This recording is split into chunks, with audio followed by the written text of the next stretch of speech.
After my daughter tried to put me in a nursing home, I disappeared to a small town 3,000 miles away. She built an empire on my forged signatures and threw a party to celebrate stealing my life. At that party, the truth came out about the forgeries, about the inheritance, everything.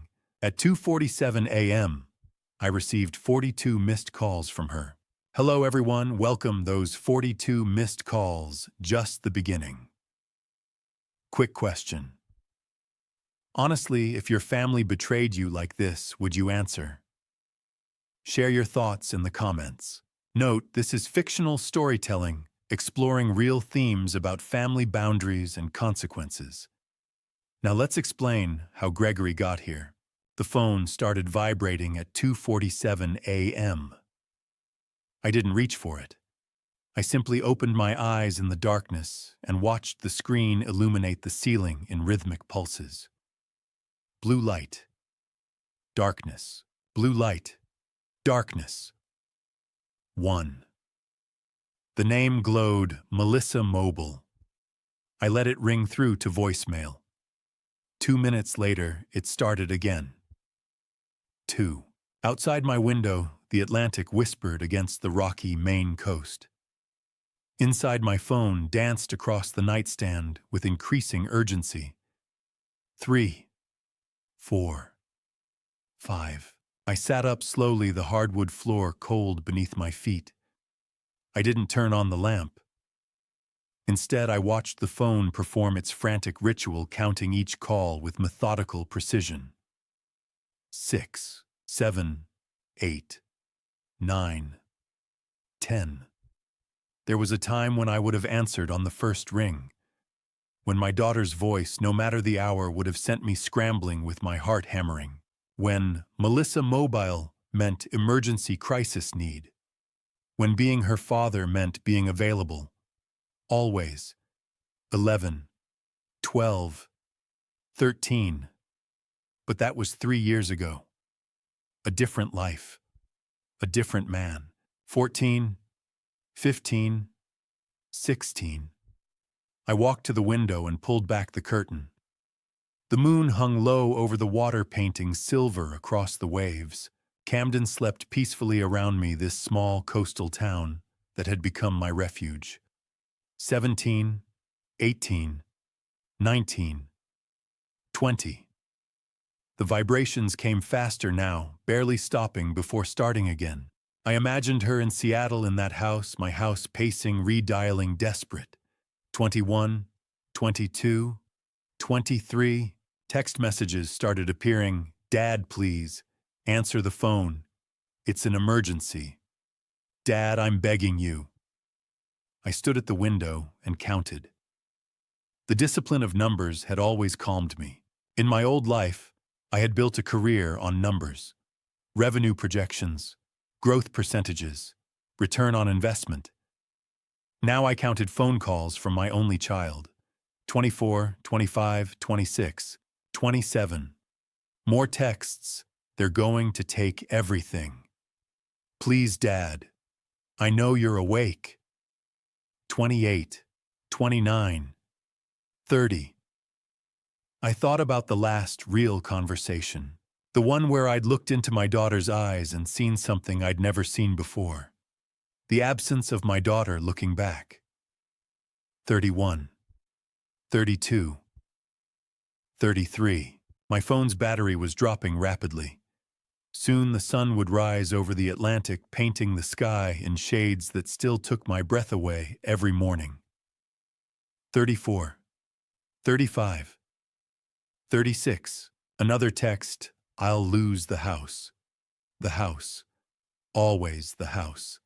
The 3-story brownstone in Seattle that my father had bought in 1962, where I'd grown up, married, raised Melissa alone after Caroline died. Every wall held memories no amount of paint could cover. The house that Melissa and Trevor had convinced me to sign over, for estate planning purposes, Dad, to protect your assets. 37, 38, 39. I could feel the weight of what was coming. I'd known for months. Since Catherine Walsh's carefully worded phone call in October, since the investigation had quietly begun, since the pieces started falling into place, I'd known this moment would arrive. 40. 41.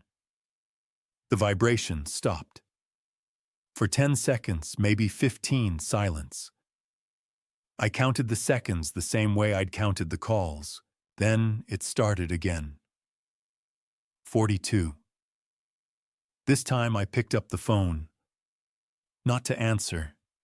Just to look at it, feel its weight, see my daughter's name glowing in the darkness. The vibration stopped.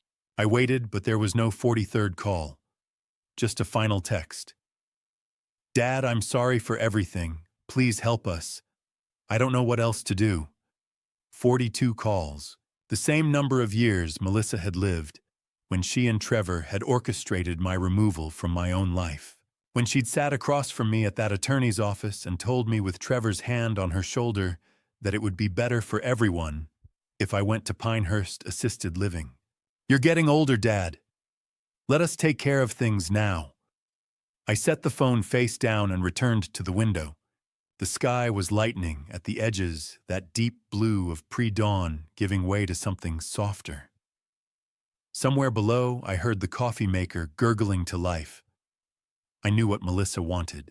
I'd known for months that this day would come, known from the moment Catherine told me about the investigation, about Trevor's schemes, about the house mortgaged to the breaking point, about the debt collectors and foreclosure notices. I'd known and I'd waited, but before you can understand why I stood there in the darkness, counting my daughter's desperate calls without answering, before you can understand the 42 rings that marked the end of one story and the beginning of another, you need to understand how we got here. You need to understand what happened 3 years ago when I stopped being Gregory Callahan's successful business consultant and devoted father and became something else entirely. You need to understand the day I signed away my life. 3 years ago, I had everything. That's what I thought, standing in the conference room of Callahan Consulting on a bright October morning in 2021. Sunlight streamed through the windows of our Capitol Hill office, illuminating the mahogany table where I'd closed hundreds of deals over 38 years. Melissa sat across from me, radiant in a navy blazer that reminded me of her mother. Beside her, Trevor adjusted his tie with practiced smoothness. Young, ambitious Harvard MBA. Everything a father could want for his daughter. Everything I'd been blind enough to believe. Dad, this is incredible, Melissa said, eyes bright as she looked at the transition documents. You built something amazing. I felt pride swell in my chest. 40 clients' annual revenue of $2.3 million, a reputation built over decades. At 62, I was ready to step back. Let the next generation take the reins. Your mother would be proud, I said, watching Melissa's eyes glisten. Caroline had been gone 12 years, but her absence lived in every corner of our lives. She always said you'd surpass me. Trevor leaned forward. We've been reviewing the structure, real growth potential. We could expand into tech, maybe open a satellite office in San Francisco. I listened to their vision, feeling that peculiar mix of pride and melancholy that comes with letting go. This company had been my life's work, but Melissa was my world. We signed the papers that afternoon. I became senior advisor, a title that sounded distinguished, but meant very little. They would handle operations. I would golf more, travel, finally read those books, gathering dust. The first month was wonderful. They consulted me, asked my opinion, made me feel valued. Trevor even took me to Mariners games. Then things began to shift. Dad, we're worried about you, Melissa said one evening in late November. We were having dinner at the house, my house, though she'd started saying our house instead. Worried about what? She exchanged a glance with Trevor. That look, I'd remember it later as the first visible crack. Your memory. You've been forgetting things. I set down my fork. What things? Last Tuesday. We had dinner planned. You never showed up. I searched my memory, found nothing. No dinner plans. No conversation about Tuesday. But Melissa's face was so earnest that doubt crept in like cold water. I don't remember planning that. That's exactly what worries us, Trevor said gently. Over the next weeks, incidents multiplied. A doctor's appointment I'd supposedly missed. Keys found in strange places, the refrigerator, the mailbox, though I had no memory of putting them there. Maybe you should see someone, Melissa suggested. So I went. Dr. Sarah Martinez ran tests, asked questions, nodded sympathetically. When the results came back, they were normal. Your cognitive function is excellent for your age, Mr. Callahan. I see no signs of dementia or memory impairment. Relief flooded through me. I wasn't losing my mind. But Melissa seemed almost disappointed when I told her. Maybe you should get a second opinion, Dad. The legal papers appeared in January 2022. Trevor brought them on a Saturday morning, his expression grave. Melissa was running errands. The papers were in a thick manila folder, conservatorship documents, power of attorney, asset protection trusts. This seems excessive, I said. I'm 62, not 90. Better to be prepared, with your memory issues. The doctor said I'm fine. Dad. Trevor pointed to the bottom of each page. You signed these documents last month. Don't you remember? I stared at the papers. There at the bottom was my signature. Slightly shaky, but unmistakably mine. Dated December 15th, 2021. But I had no memory of signing anything. I didn't. Trevor's hand on my shoulder felt heavy. This is exactly what we're talking about. You're forgetting significant things. My mind spun. The signatures looked real, but how could I have forgotten something so important? Let me call Catherine, I said. Catherine Walsh, my attorney of 20 years. Catherine, retired dad, moved to Florida last fall, remember? I didn't remember that either. When I called her office, a recorded message confirmed she'd closed her practice. Everything was slipping away, and I couldn't understand how. February brought the real blow. I came home from a morning walk to find Melissa and Trevor with two strangers in business attire. Dad, we need to talk, Melissa said, voice soft, but eyes hard. We found irregularities in the house title. Liens we didn't know about, tax issues. What liens? The house is paid off. The man stepped forward. Mr. Callahan, I'm David Park from Secure Estate Management. There are documents that need your immediate attention. More papers, more signatures. My head pounded. We need to transfer the house into a trust, Trevor explained, to protect it from creditors. Just temporarily. What creditors? I don't have any debt. Melissa's eyes filled with tears. Dad, you've been making concerning financial decisions. Receipts for things you don't remember, buying checks to people we can't identify. I looked at the papers. Transfer of deed. Quit claim. I need time to think. We don't have time. Trevor's voice had an edge now. If we don't act, you could lose everything. I signed. They were my family. They said they were protecting me. And the evidence, those signatures, those missed appointments, it all pointed to one terrible conclusion. I was losing my mind.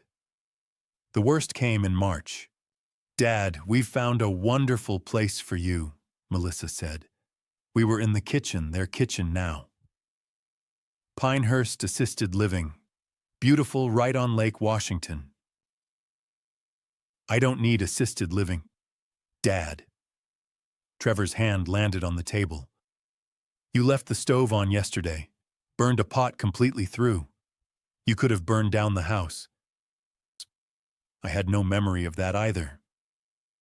Just temporarily, Melissa said, until we get your health stabilized. But I saw the truth in her eyes. There would be no coming home. I moved to Pinehurst on April 3rd, 2022. Most of my life fit into 6 boxes and 2 suitcases. As Trevor drove me away from Capitol Hill, I turned to look back. The house where Carolyn and I had brought Melissa home from the hospital. Where I'd read her bedtime stories and taught her to ride a bike. The house that no longer belonged to me. I realized it too late my daughter was stealing my life one forged signature at a time. Pinehurst assisted living smelled like industrial cleaning solution and defeat. The scent hit me the moment I stepped through the automatic doors on April 3rd, 2022, that peculiar combination of bleach, overcooked vegetables, and something else I couldn't name. Despair, maybe. The death of independence. My room was on the 2nd floor, number 247. I shared it with George Patterson, an 83-year-old former accountant who'd had a stroke. He couldn't speak anymore, just made these wet, gurgling sounds that kept me awake at night. 2 narrow beds, 2 small dressers, 1 window overlooking the parking lot.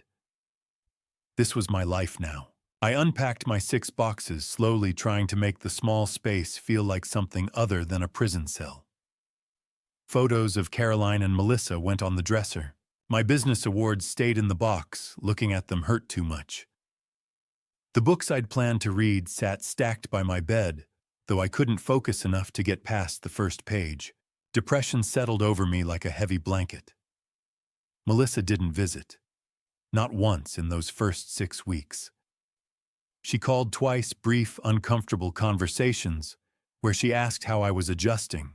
Trevor came once in mid-May, wearing an expensive suit I'd never seen before. "Just need you to sign a few more things, Gregory," he said, spreading papers across the common room table. "We need to liquidate some assets to cover house repairs. Nothing major." I signed.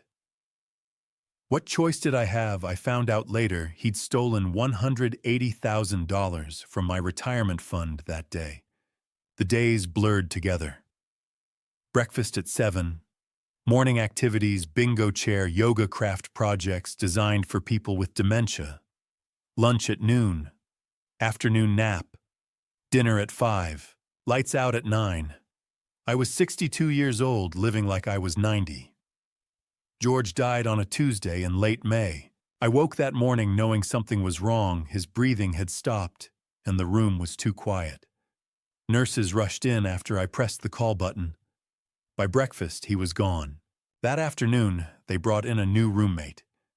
He lasted 3 days before his family moved him to a private room.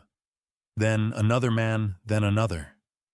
5 roommates in 6 weeks. I was the constant, the one nobody came to visit. I thought about calling Catherine Walsh, but what would I say? That my daughter had stolen my life. That I'd signed it all away willingly, too confused and frightened to know what I was doing, had no proof. Just signatures that looked like mine. Bernard Bernie Jacobs walked into my life on June 15, 2022. I was sitting in the common room, staring at a television I wasn't watching, when I heard a loud voice echo down the hallway. "Jimmy Patterson, 3rd floor. Well, why the hell didn't you say so?" The voice belonged to a bear of a man, easily 6'3", with white hair and a face weathered by decades of sun and salt water. He wore jeans and a navy sweatshirt, and he moved through Pinehurst like he owned the place. He caught me staring. "You know Jimmy Patterson?" "George Patterson was my roommate. He passed away 3 weeks ago." Bernie's face fell. He pulled up a chair and sat heavily. "Ah, hell. Jimmy was a good man. We served together in the Pacific back in '73. I was supposed to visit last month, but my boat needed repairs. I'm sorry for your loss." "Yeah." Bernie looked at me properly. "You're too young to be in a place like this. What are you, 60? 62. Jesus Christ. What happened?" I don't know why I told him. Maybe because he was a stranger. Maybe because I was desperate to talk to someone who wasn't a nurse or another dying resident. But I told him everything about the company, about Trevor and Melissa, about the signatures I didn't remember making, and the house I'd lost, and the life stolen from me piece by piece. Bernie listened without interrupting. When I finished, he was quiet for a long moment. "That's elder abuse," he said finally. "Financial exploitation, that's what they call it. They're my family, my daughter. I don't give a damn if she's the Queen of England. What you're describing is a crime." Bernie leaned forward. "You have any proof, bank statements, copies of those documents?" "They took everything. All I have is what's in my room." Bernie stood, paced to the window, stared out at the parking lot. When he turned back, his face was set with determination. "I have a place in Maine, Camden. Little town on the coast. 3-bedroom house too big for one old sailor. You could stay there. Get yourself sorted out away from all this." I stared at him. "You don't even know me." "I know enough. I know you don't belong here. I know your family is robbing you blind, and I know that if you stay much longer, you're going to give up completely." He held out his hand. "What do you say?" I thought about Melissa, about the daughter who'd stopped visiting, who'd stolen my home and business and life, about Trevor's forged signatures and Dr. Martinez's clean bill of health, about George Patterson dying alone in the bed next to mine. I took Bernie's hand. "When do we leave?" "Give me 3 days to make arrangements. Can you be ready?" I laughed the first real laugh in months. "I can pack everything I own in 20 minutes. 3 days later, on June 18th, 2022, I walked out of Pinehurst with Bernie Jacobs. No one tried to stop us. I wasn't a prisoner. I was a voluntary resident who'd chosen to leave. Melissa called as we crossed into Idaho. "Dad." "Where are you?" Pinehurst called and said you checked out. "I'm going to Maine." "What, Dad? You can't just leave. We need to discuss this. You're not well." I hung up. Then I turned off the phone. The drive took 53 hours. We took turns at the wheel, stopped at diners, and rest stops, slept in cheap motels. Bernie told me stories about his Navy days, about his late wife Dorothy, about the house in Camden he'd bought 30 years ago. I told him about Carolyn, about raising Melissa alone after cancer took my wife, about building Callahan Consulting from nothing, about the pride I'd felt watching my daughter grow, about the moment I realized that woman was gone, replaced by someone I didn't recognize. We crossed into Maine on June 21st, the summer solstice. The longest day of the year. Bernie took the coastal route, and suddenly there it was, the Atlantic Ocean stretching endless and blue under the afternoon sun. "Welcome to Camden," Bernie said as we passed the town sign. I rolled down the window and breathed in salt air. My eyes burned with tears I didn't try to hide. I had $847 in my wallet. Everything else was gone: my house, my business, my retirement savings, my dignity. My daughter had taken it all. But sitting in that truck, watching the Atlantic waves crash against the rocky Maine coast, I could breathe again. For the first time in 6 months, I could breathe. Depression doesn't disappear just because the ocean outside is beautiful. Bernie's house sat on Bayview Street, 3 blocks from the harbor. A small Cape Cod cottage painted weathered blue with a front porch that overlooked Penobscot Bay. It was perfect, cozy quiet, with enough space for 2 men to live without getting in each other's way. But perfect surroundings couldn't fix what was broken inside me. The first weeks were the hardest. I'd wake at 3 in the morning, my heart racing, convinced I'd heard Melissa's voice or Trevor's footsteps. I'd lie there in the darkness of my new room, listening to the waves and Bernie's snoring from down the hall, trying to remember that I was safe now, that I'd escaped. But escaped to what I was 62 years old, with $847 to my name. No home, no business, no family. Everything I'd spent 4 decades building was gone, and I didn't even have the legal standing to fight for it back. I'd signed it all away, or at least someone had signed it away using my name. The anger came in waves as relentless as the tide outside my window. Some days I'd pace the small house like a caged animal, fury burning through me so hot I couldn't see straight. Other days the depression was so heavy I couldn't get out of bed until noon. Bernie never pushed. He'd make coffee, leave a cup outside my door, and go about his day. Sometimes I'd hear him on the porch talking to neighbors or working on one of his endless repair projects. He gave me space, but he never let me disappear completely. "Breakfast is ready when you are," he'd call through my door. "Or lunch, or dinner. I'm not particular about timing." I started taking walks along the harbor path. At first, just to get out of the house, to escape the four walls that felt like they were closing in. Camden in late June was beautiful, tourists filling the streets, sailboats dotting the bay, the smell of salt water and pine trees mixing in the air. But I barely saw any of it. I walked with my head down, hands shoved in my pockets, lost in the endless loop of what I'd lost and how I'd lost it. The lobster boats went out every morning at dawn. I'd watch them from the breakwater, these weathered vessels heading into the gray morning light, and feel a strange kinship with their routine. They knew what they were doing. They had purpose. I was just a man walking in circles, going nowhere. It was on one of those morning walks, 3 weeks after arriving in Camden, that I first met Nancy Kowalski. Her bookstore, The Reading Nook, occupied a narrow storefront on Main Street. I'd walked past it a dozen times without going in, but that morning a sudden rain shower drove me through the door. The smell of old books and fresh coffee hit me immediately. The store was small but well organized, with floor-to-ceiling shelves and a coffee bar tucked into the back corner. A woman in her mid-50s looked up from behind the counter, her reading glasses perched on her head. "Welcome to the Reading Nook. Coffee's fresh if you want some." "Just escaping the rain," I said. "Best reason to visit a bookstore." She smiled. "I'm Nancy. You're new in town. I've seen you walking past every morning.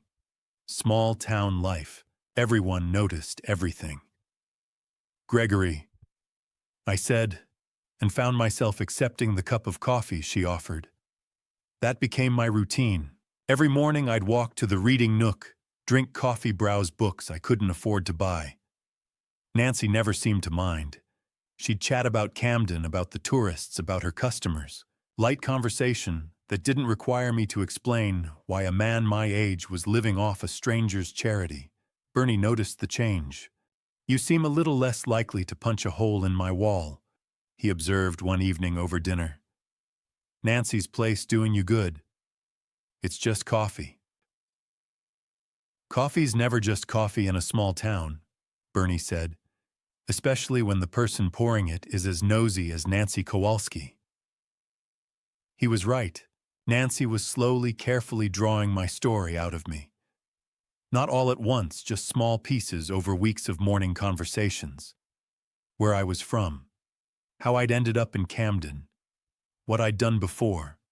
"So you were a business consultant," she said one morning in mid-August. 40 years, you said." 38, I corrected. "Built it from nothing." "Must have been good at it." I shrugged. The anger flared. I had been good at it. Good enough to build a multi-million-dollar operation. Good enough that my own daughter and her husband had stolen it from me. Nancy was quiet for a moment, then, "Can I ask you something? Would you mind looking at my books?" I set down my coffee. "Your books, the store's books, financial records, inventory management, that sort of thing." She looked embarrassed. "I'm an English major who fell in love with literature. The business side, I'm drowning if I'm honest. I can barely keep the lights on." I hadn't looked at a balance sheet in 4 months. Hadn't thought about profit margins or cash flow or any of the things that had once been second nature to me. "I don't have any credentials anymore," I said. "No access to my licenses, my..." I'm not asking for credentials. I'm asking if you'd take a look. As a favor, I'll pay you in coffee and whatever books you want." Something stirred in my chest. Not quite hope, but maybe its distant cousin. "Let me see what you've got." Nancy's books were a mess, but an understandable mess. She was doing everything herself, using outdated software, making decisions based on gut feeling rather than data. But the bones of a good business were there. She had loyal customers, unique inventory, a great location. I spent 3 days at a corner table in the reading nook. Spreadsheets spread around me, my old business mind, waking up after its long hibernation. The work felt good, familiar, like finding a piece of myself I'd thought was lost. "Your inventory turnover is killing you," I told Nancy on the 3rd day. "You're keeping too much stock of slow-moving titles, and your coffee bar you're undercharging by at least 30%. The margins are too thin."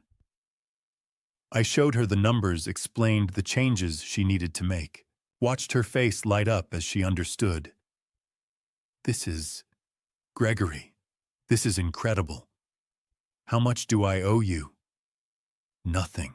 You gave me something to do besides walk in circles and feel sorry for myself." But Nancy insisted on paying something. We settled on a consulting arrangement. I'd help her restructure the business, and she'd pay me a small monthly retainer.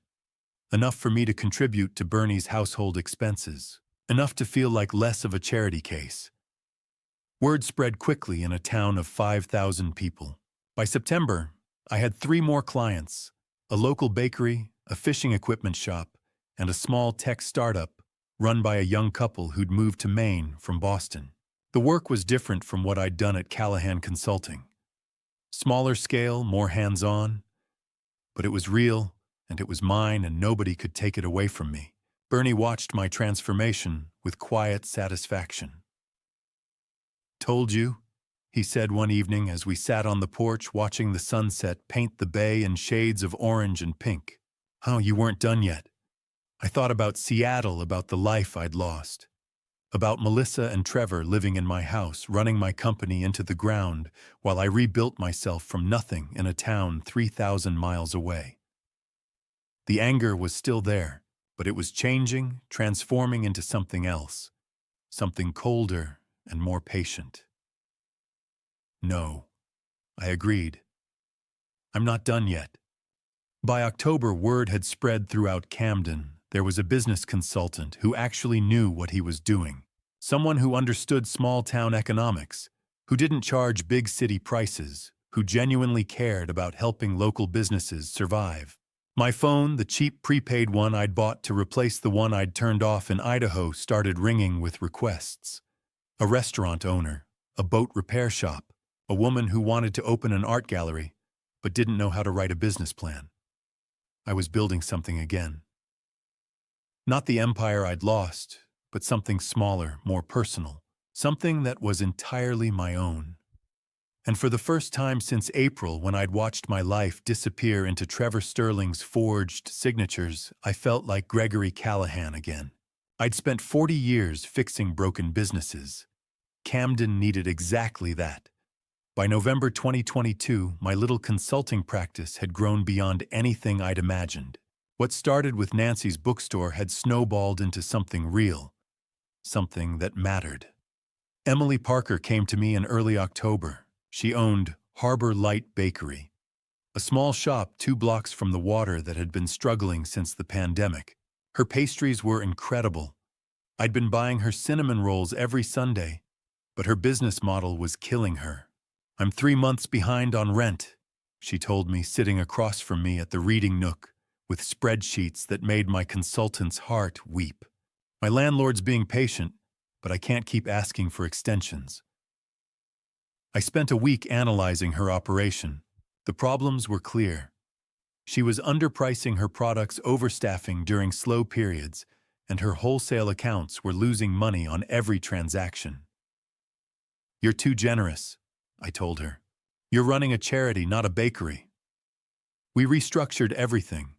Raised prices by 20% less than her competitors, cut her staff hours strategically, dropped the wholesale accounts that were bleeding her dry.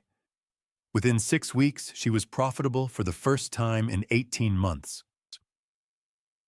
"I don't know how to thank you," Emily said, handing me a check for $500, my first real payment as an independent consultant. I held that check in my hand and felt something crack open inside me. Not the pride I'd felt at Callahan Consulting, where six-figure deals were routine. This was different. Deeper. This was the knowledge that I'd helped someone who genuinely needed it, using skills I'd thought were lost forever. I sat in Bernie's truck in the bakery parking lot and cried. Frank Morrison's restaurant came next. The Lighthouse had been a Camden institution for 30 years, but Frank was 68 and drowning in debt from a kitchen renovation that had gone over budget. His daughter wanted him to sell, retire, move to Florida. "But this restaurant is my life," Frank said, his weathered hands wrapped around a coffee cup at my usual corner table. I looked at his numbers and saw a path forward. Not easy, but possible. We renegotiated his supplier contracts, restructured his menu to focus on higher margin items, implemented a reservation system to reduce waste. I even helped him set up a small catering operation for the summer tourist season. 3 months later, Frank was back in the black. His daughter stopped pushing him to sell. "You gave me my restaurant back," he said. "More than that, you gave me hope." Word spread. The Camden Town Council invited me to speak at their November meeting about small business development. I stood in front of 20 people in the municipal building and talked about what I'd learned, that strong local businesses create strong communities, that sometimes all someone needs is a little expertise and a lot of patience. Rebecca Stone, the town councilor, shook my hand afterward. "We're lucky to have you here, Gregory. Camden needed someone like you." Someone like me. Not someone who'd lost everything. Not someone whose own daughter had betrayed him. Just someone who could help. I was becoming part of something, part of this community that had welcomed a broken stranger and given him room to rebuild. The work gave me purpose, but it was the rhythm of life in Camden that gave me peace. My days developed a pattern that felt almost meditative in its simplicity. Morning walks along the harbor, watching the lobster boats head out. Coffee at the reading nook, where Nancy and I had become genuine friends. Afternoons consulting with clients, solving problems, watching small businesses stabilize and grow. Evenings on Bernie's porch, drinking beer and watching the sunset paint the bay in impossible colors. Dinners were often communal affairs. Bernie would invite Nancy or Emily from the bakery or Frank from the Lighthouse. We'd cook together, share stories, laugh in a way I hadn't laughed in years. These people didn't know about Callahan Consulting, or my house in Capitol Hill, or what Melissa and Trevor had stolen. They knew me as Gregory, the business consultant, who'd helped save their bookstore or their bakery or their restaurant. They knew the version of me I was becoming, not the version I'd lost. My body changed too. The walks, the physical work of helping clients, the simple act of being present in my life instead of drowning in depression, it all showed. My face lost its gray pallor, replaced by the kind of tan you get from actual sun, not a tanning bed. I lost 15 pounds of stress weight. My hands, which had trembled those first weeks in Camden, were steady again. I caught my reflection in the reading nook's window one December morning and barely recognized myself. Not younger, I'd never look 62 again, but healthier. Alive. "You look good," Bernie observed that evening. Like somebody who remembers how to be happy. Was I happy? The question caught me off guard. I'd been so focused on surviving, on rebuilding, that I hadn't stopped to ask myself that. But yes, despite everything I'd lost, despite the anger that still burned low and constant in my chest when I thought about Melissa and Trevor, despite the fact that I owned nothing but 6 boxes of belongings and a prepaid phone, yes, I was happy. Not the happiness I'd known before when success meant quarterly growth and client retention rates. This was quieter, deeper, the satisfaction of work that mattered, the comfort of genuine friendship.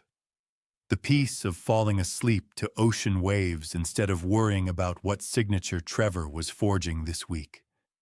Christmas came. Bernie and I decorated the house, strung lights along the porch railing. Nancy invited us to her annual holiday party where half of Camden seemed to show up. Emily brought pastries. Frank brought lobster rolls.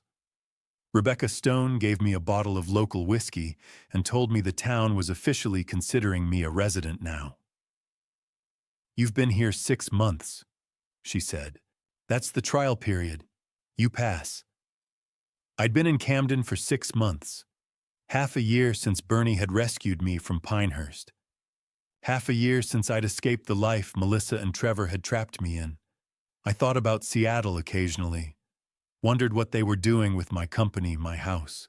Whether Melissa ever thought about me beyond the monthly perfunctory text messages I never answered. Whether Trevor was still forging my signature, still stealing what little remained. But those thoughts came less frequently now. They had less power.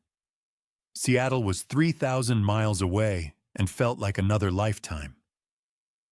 I was building something new, something that couldn't be taken away because it existed in relationships and reputation and the quiet satisfaction of work well done. I was Gregory Callahan again, not the man who'd built Callahan Consulting, but someone better. Someone who understood that success wasn't measured in revenue or office space, but in the ability to sleep peacefully at night. I was happy. Genuinely, unexpectedly, impossibly happy. And then, on a cold January morning in 2023, my phone rang. The number was unfamiliar, a Florida area code. I almost didn't answer, but something made me pick up. Gregory Callahan. "Yes. This is Catherine Walsh. I need to talk to you about your daughter." Everything changed again. "Catherine Walsh, your family attorney. I've been trying to reach you for months." I stood in Bernie's kitchen on a cold Saturday morning in October 2023, phone pressed to my ear, trying to process what I'd just heard. Catherine Walsh. The attorney Trevor had told me retired to Florida. "You're supposed to be retired," I said. "I am retired. Mostly. But I kept a few files I couldn't let go of." A pause.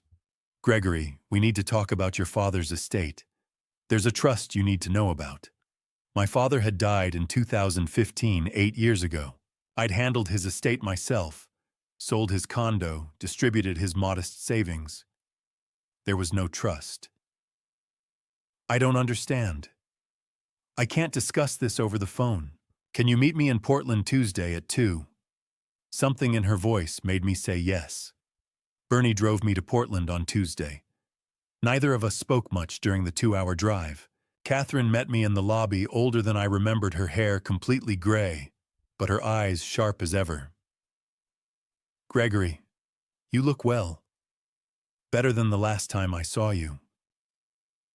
"The last time you saw me was at my father's funeral." "No. The last time I saw you was April 2022 at a coffee shop in Seattle. You were with your daughter and her husband. You looked diminished." She shook her head. "I started making calls after that. Started digging. Come upstairs." Her office was small but organized, covered with legal files. "Your father came to see me in January 2015, 6 weeks before he died." Catherine began pulling out a thick folder. "He wanted to create a trust that you'd inherit, but that wouldn't go through probate. Something private." She spread documents across the desk. Deeds, stock certificates, bank statements. "Your grandfather, Robert Callahan Sr., owned mineral rights to land in West Texas. Bought them in 1947 for almost nothing.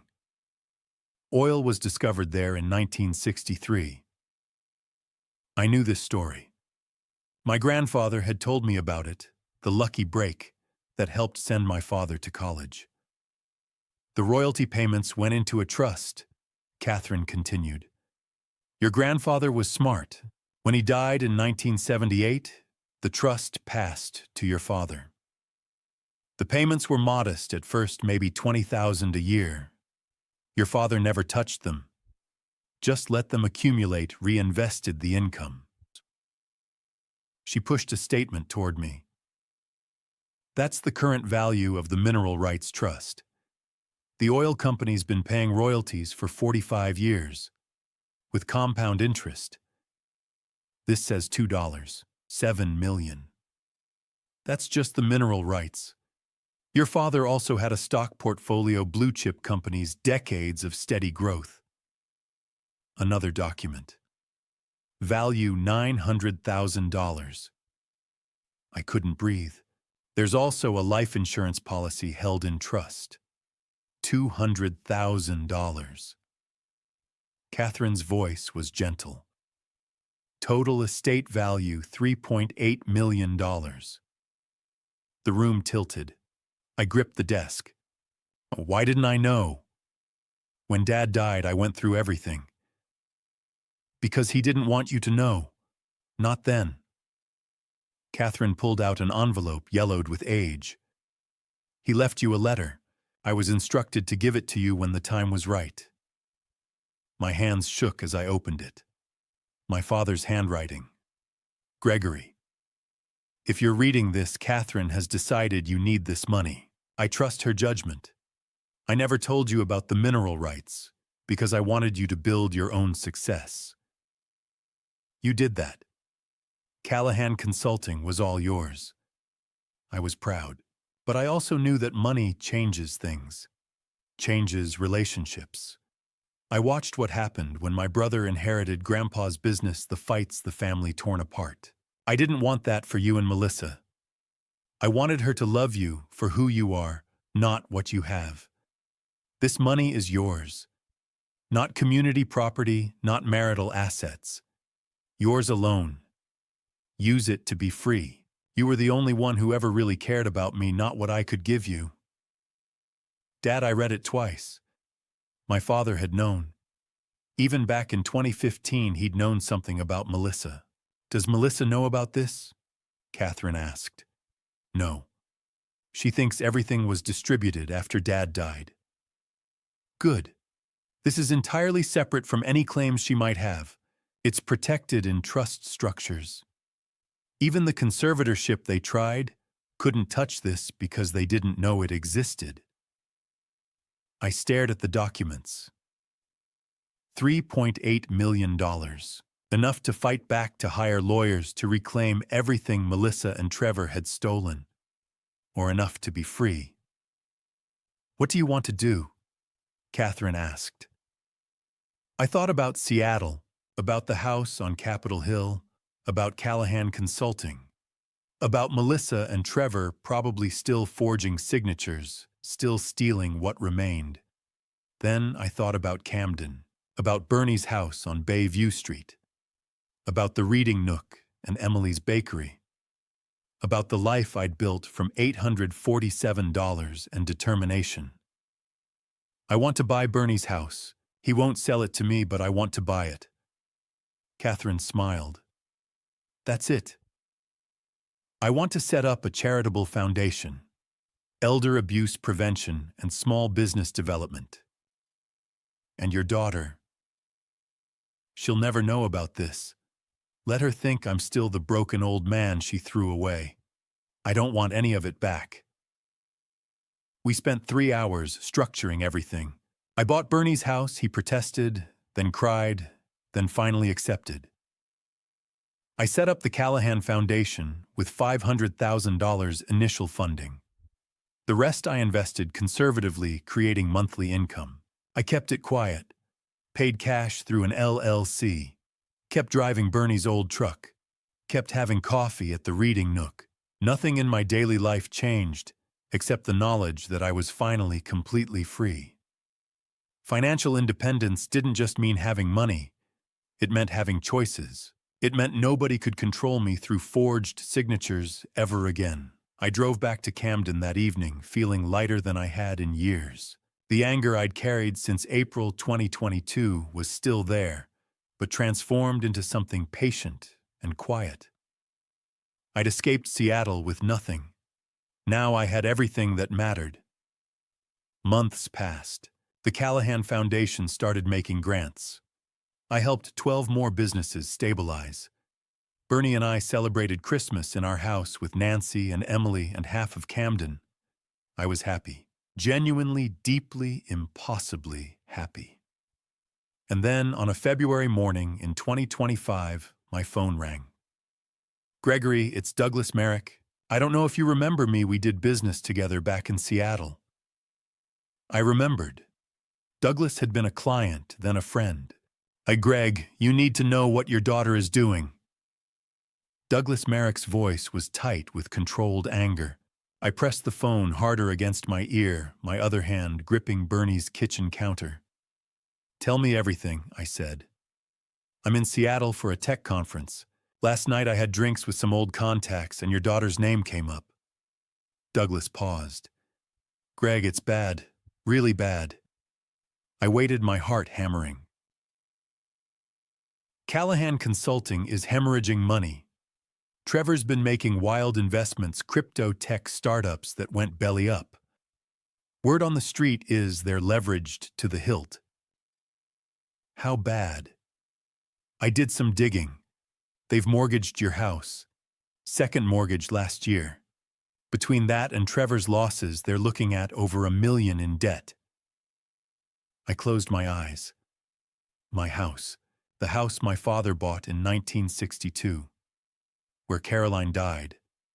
Where I raised Melissa. There's more. They're throwing a grand opening event. February 14th. Valentine's Day. Big spectacle, 150 guests, catering, everything. They're calling it Sterling Callahan Consulting Group. Sterling Callahan. Trevor's name first. But they're still using your reputation, Greg. Telling people you're a silent partner, that you endorsed the transition. They're using your house as the venue. Using your name, your credibility, everything you built. The anger hit me like a physical blow. Not hot, desperate rage. This was different. Cold. Calculated. Clear. Greg, you still there? Go to the party, Douglas. What? Go to the party. I need you there. Greg, what are you planning? I'll call you back. I hung up and immediately dialed Catherine Walsh. She answered on the second ring. Gregory, I was just about to call you. Catherine, I need you to investigate something. Trevor Sterling. Those documents I signed back in 2022. I'm already on it. After our meeting in October, I hired a forensic document examiner. Gregory, the signatures on those documents, the power of attorney, the deed transfer, the Pinehurst admission forms, they're forgeries. The kitchen tilted slightly. You're certain? I have a 47-page report from Dr. Patricia Williams, formerly with the FBI. She compared known samples of your signature with the documents. The pressure points are wrong. The letter formation's inconsistent. Someone practiced your signature extensively, but they couldn't replicate the unconscious patterns. Trevor, I said. Almost certainly. Dr. Williams believes he practiced for 6 to 8 months based on the progression. The earliest forgeries are shakier. By December 2021, he'd perfected it. I thought back to those months. Trevor taking me to Mariners games. Always nearby when I was signing documents. Watching, studying, learning. Can you prove it was him? With enough investigation, yes. The bigger question is what you want to do with this information. I watched through the window as February snow began to fall over Camden.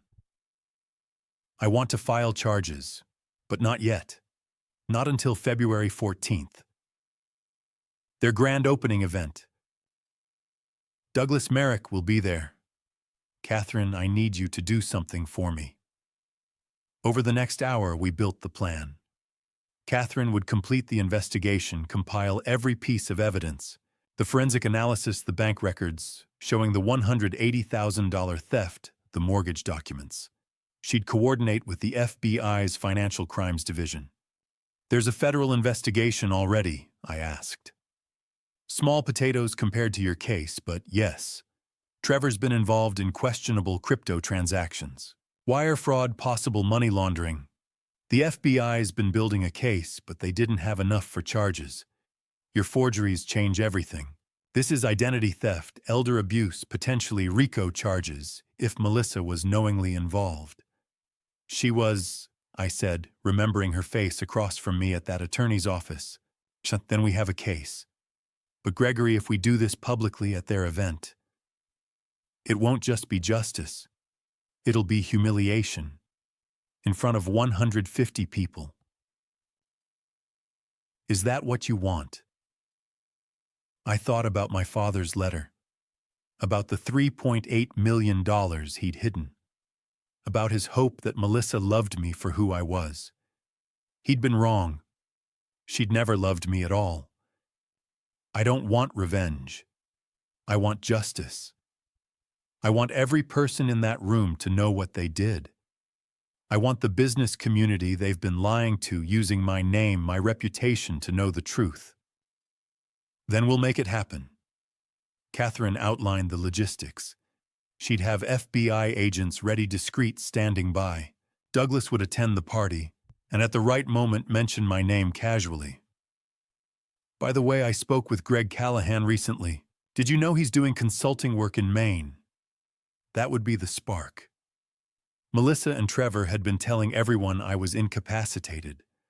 Learning I was thriving would create questions, doubts, cracks in their story, and then the FBI would walk in with arrest warrants. "When do we move?" I asked. "I need 2 more weeks to finalize everything. The forensic report needs formal certification.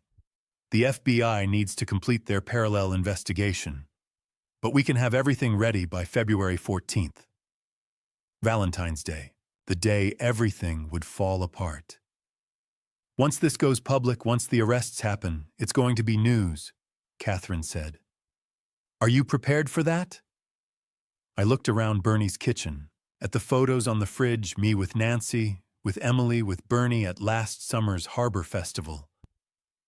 I'd built a life here. This would disrupt it. But some things were more important than peace.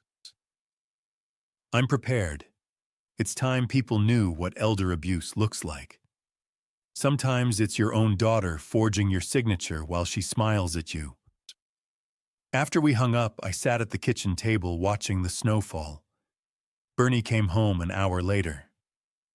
"You okay?" he asked. "No, but I will be." I told him everything. Bernie listened without interrupting, his face growing harder with each detail.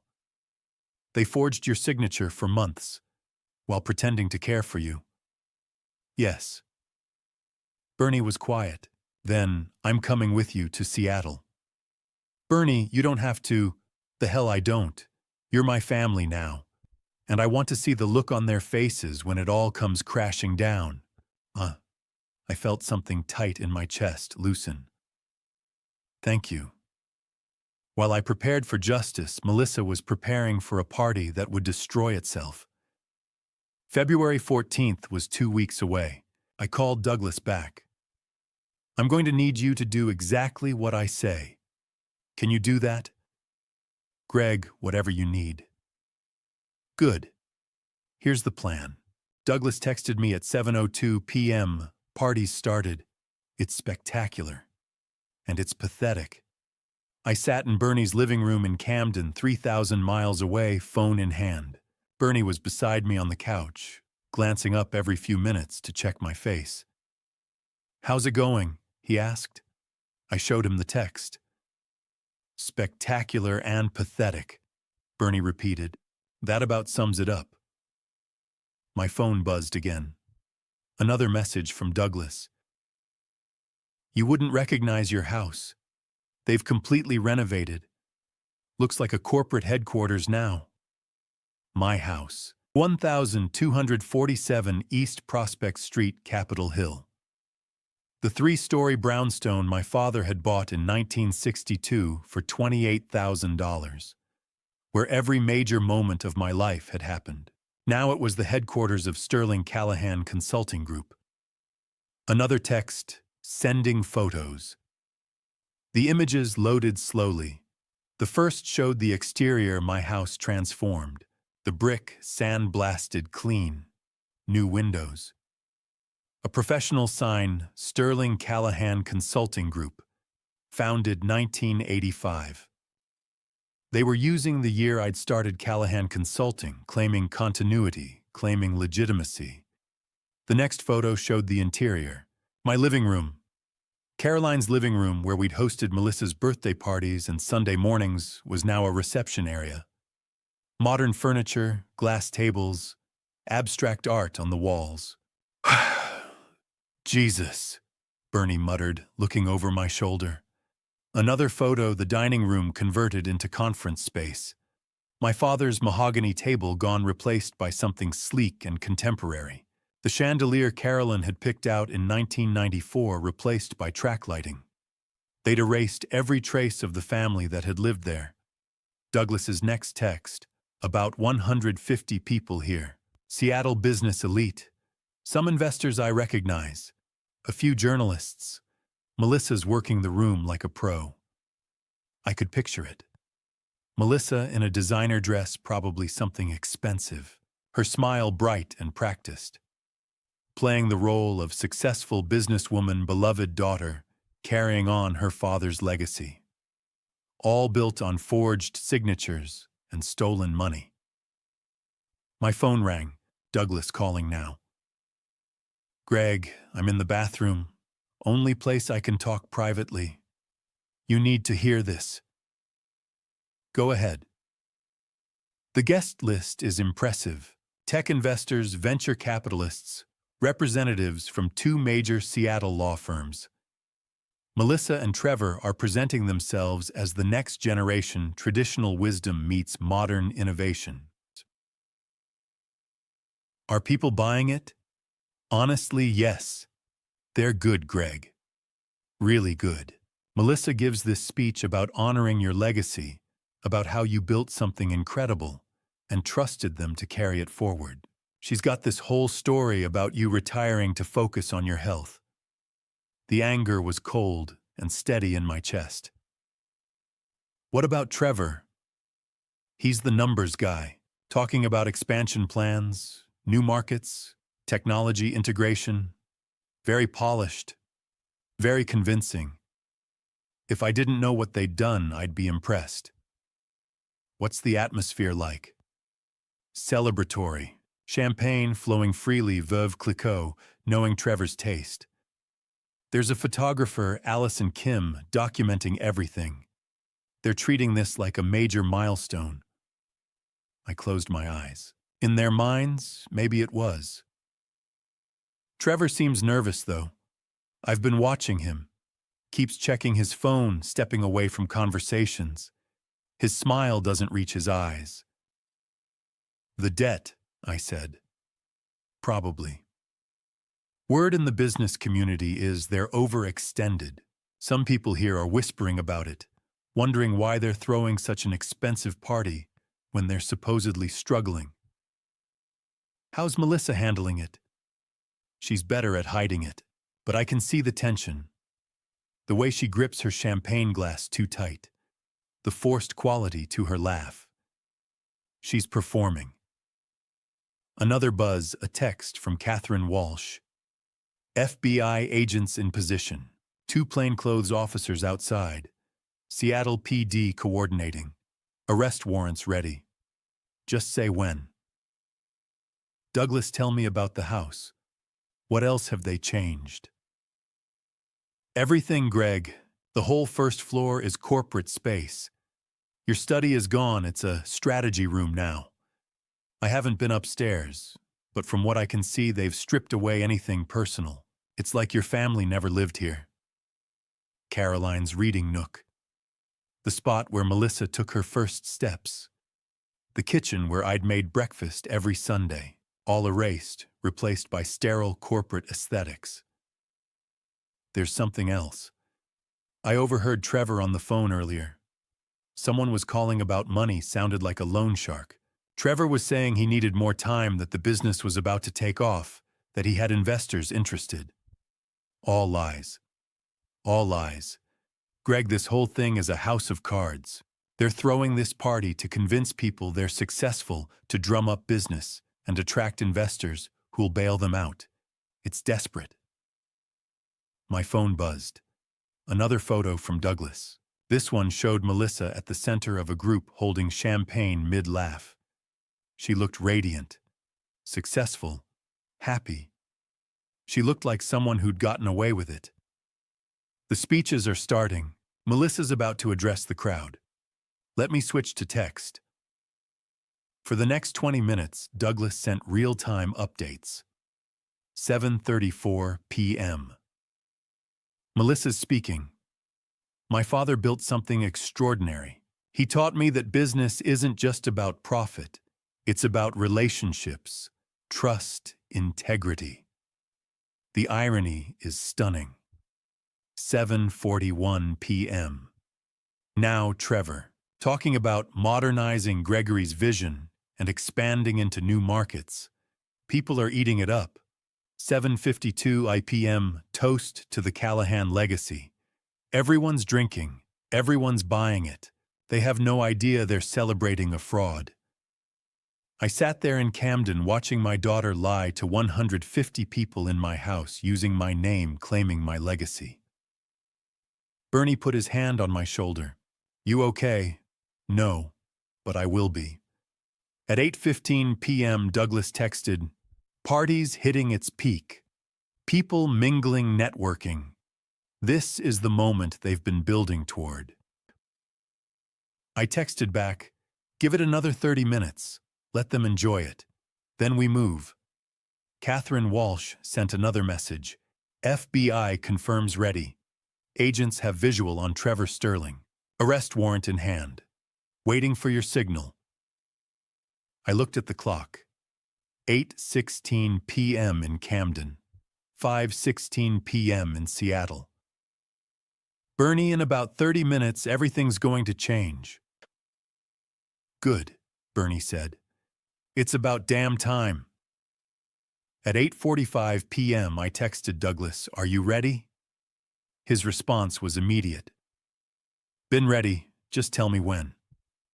I took a deep breath, thought about Carolyn, about my father, about the life stolen from me, and the better life I'd built from its ashes. I texted back, now. Do it now. At 8:47 p.m. Seattle time, Douglas Merrick walked into a conversation circle that included Melissa Trevor, 2 tech investors, and a journalist from the Seattle Times.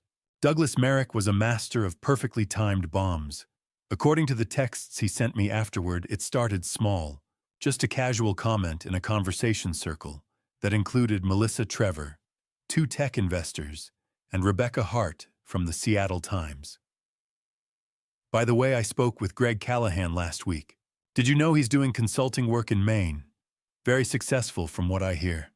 Quite remarkable for someone who's supposedly in declining health.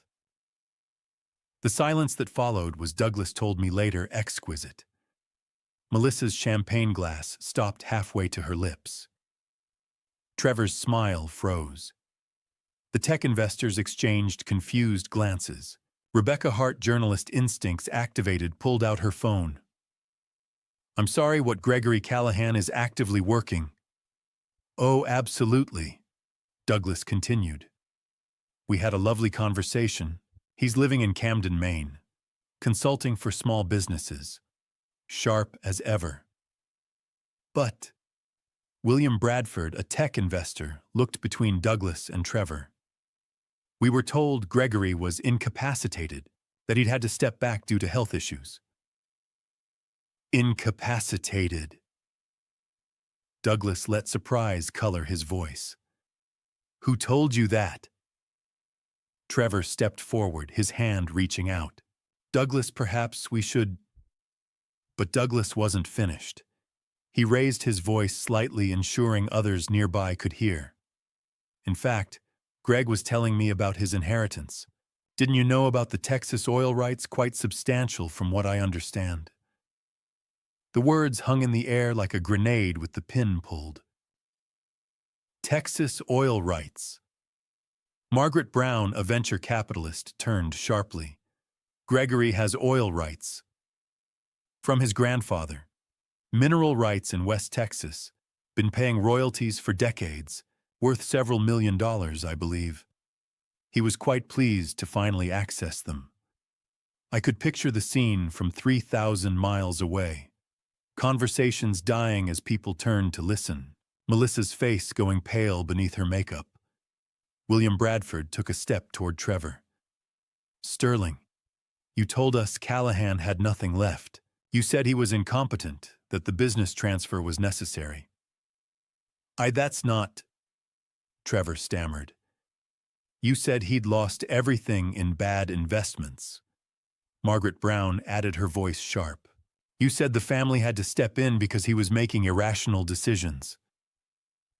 Douglas watched it unfold, still playing innocent. Lost everything, that doesn't sound right. When we spoke, he was quite clear about his finances. Talked about buying his house in Maine, outright setting up a charitable foundation. Patricia Van Horn, Seattle's most connected socialite and notorious gossip, materialized at the edge of the group. She had an uncanny ability to sense scandal. Did I hear someone say Gregory Callahan is alive and well in Maine? The party's ambient noise began to drop. More people turning, listening, sensing something happening. Very much alive, Douglas confirmed. And thriving. We had coffee just last week. He looked better than I've seen him in years. Melissa finally found her voice. Douglas, I think there's been some misunderstanding. No misunderstanding. I have his number if anyone wants to verify. Not exactly the behavior of someone who's been declared incompetent, is it? William Bradford pulled out his phone. I'm calling him right now. Trevor, if you've been lying to us. Please don't, Trevor said, panic creeping into his voice. William, we can explain. But it was too late. The truth was spreading like wildfire. I could track it through Douglas's texts, 8:51 p.m. People are pulling out phones. Someone's Googling your name. The Seattle Times journalist is taking notes. 8:53 p.m. Melissa just grabbed Trevor's arm, intense whispered conversation. She looks like she's about to be sick. 8:55 p.m. William Bradford just announced loudly that if Gregory is alive and competent, the entire business transfer might be fraudulent. 8:57 p.m. Trevor tried to make an announcement, got shouted down. Someone yelled, "Where's the real Gregory Callahan?" I sat in Bernie's living room watching the texts come in, feeling nothing but cold, patient satisfaction. This was justice, not revenge justice.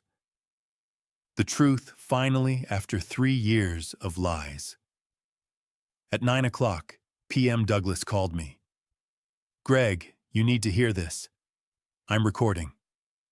He held up his phone and I could hear the chaos, raised voices, accusations, someone shouting about fraud.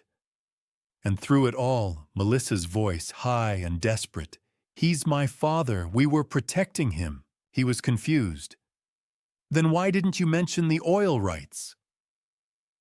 William Bradford sounded furious. You told us the estate had been fully distributed. You said there were no hidden assets. We didn't know, Trevor started.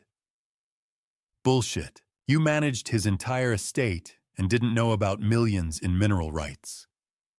Patricia Van Horn's voice, clear and delighted. Oh, this is delicious. Wait until the Times gets hold of this. We didn't steal anything. Melissa's voice cracked. He signed everything over willingly. We have documents. Documents signed by a man you claimed was mentally incompetent, Douglas said. The documents that transferred everything, his house, his business, his accounts to you. while telling everyone he couldn't manage his own affairs. That's called fraud, someone else chimed in. That's elder abuse. The texts kept coming. 9:04 p.m. Melissa is crying. Real tears. Trevor looks like he's going to pass out. Several guests leaving.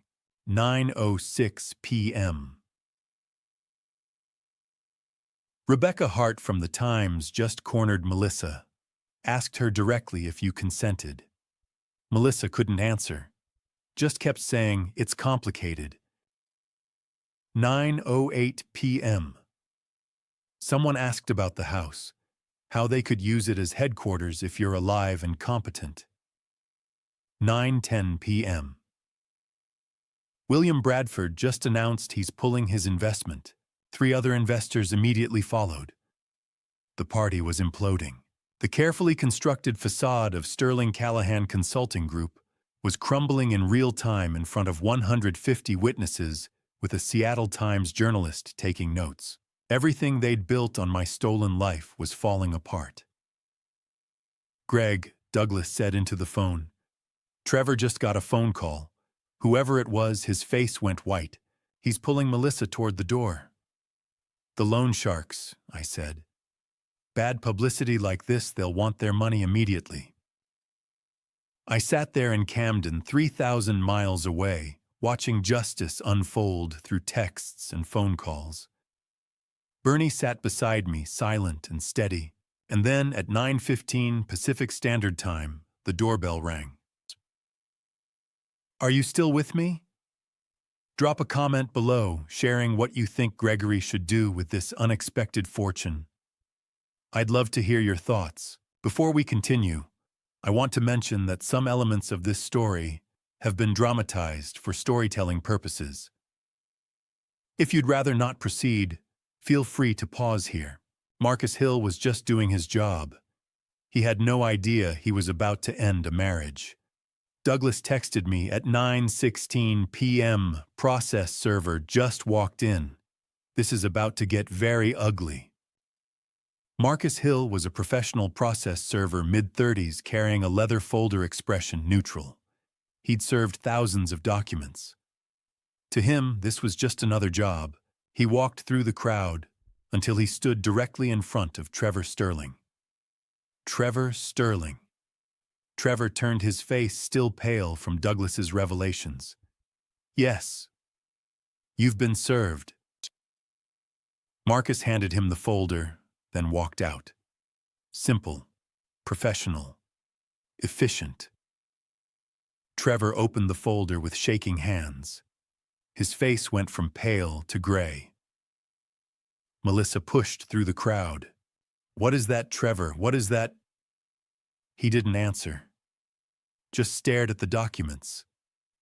Melissa grabbed the folder from his hands and started reading. Douglas texted me, "She just found the amount, $650,000. Second mortgage."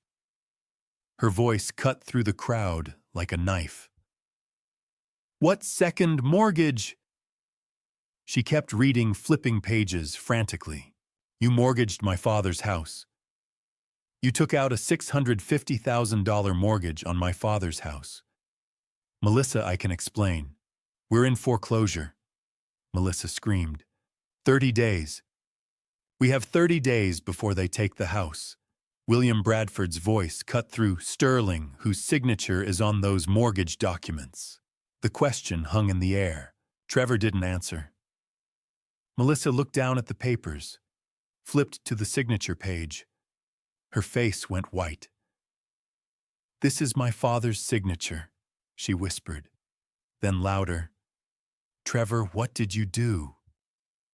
Douglas texted, "She's figured it out. You forged my father's signature." Melissa's voice was raw. "On a $650,000 mortgage." "Melissa, please, not here." How many documents did you forge? How many times did you sign my father's name?" That's when Catherine Walsh walked in. She walked through the crowd like Moses parting the Red Sea, two King County Sheriff's deputies flanking her. She stopped directly in front of Trevor Sterling. "Trevor Sterling, I have a warrant for your arrest." The room went silent, completely, utterly silent. Trevor's voice was barely a whisper. "What?" Catherine's voice carried to every corner. "You're being charged with wire fraud, forgery, financial exploitation of a vulnerable adult, and identity theft. You have the right to remain silent." Douglas was recording, now sending me live video. I watched Catherine read Trevor his Miranda rights, while 150 people stood frozen, phones out recording. "Wait," Trevor said, his voice rising in panic. "Wait, you don't understand. She knew Melissa knew about everything. She told me to do it." Melissa's face transformed from shock to rage. "You lying son of a bitch! You said your father was incompetent," Trevor shouted. "You said he'd never know. You said we deserved the business. I thought the signatures were real." Melissa screamed back. "You told me he'd signed everything. You showed me documents with his signature." Catherine stepped between them. "Mrs. Sterling, did you know your husband was forging your father's signature?" Melissa was sobbing now, mascara running down her face. "No, I swear I didn't know. He told me Dad had signed everything." "You believed your father signed documents making you his conservator while claiming he was mentally incompetent." He said Trevor told me that's how it worked, that Dad had to sign them before he lost capacity." Trevor lunged toward her. "Don't you dare.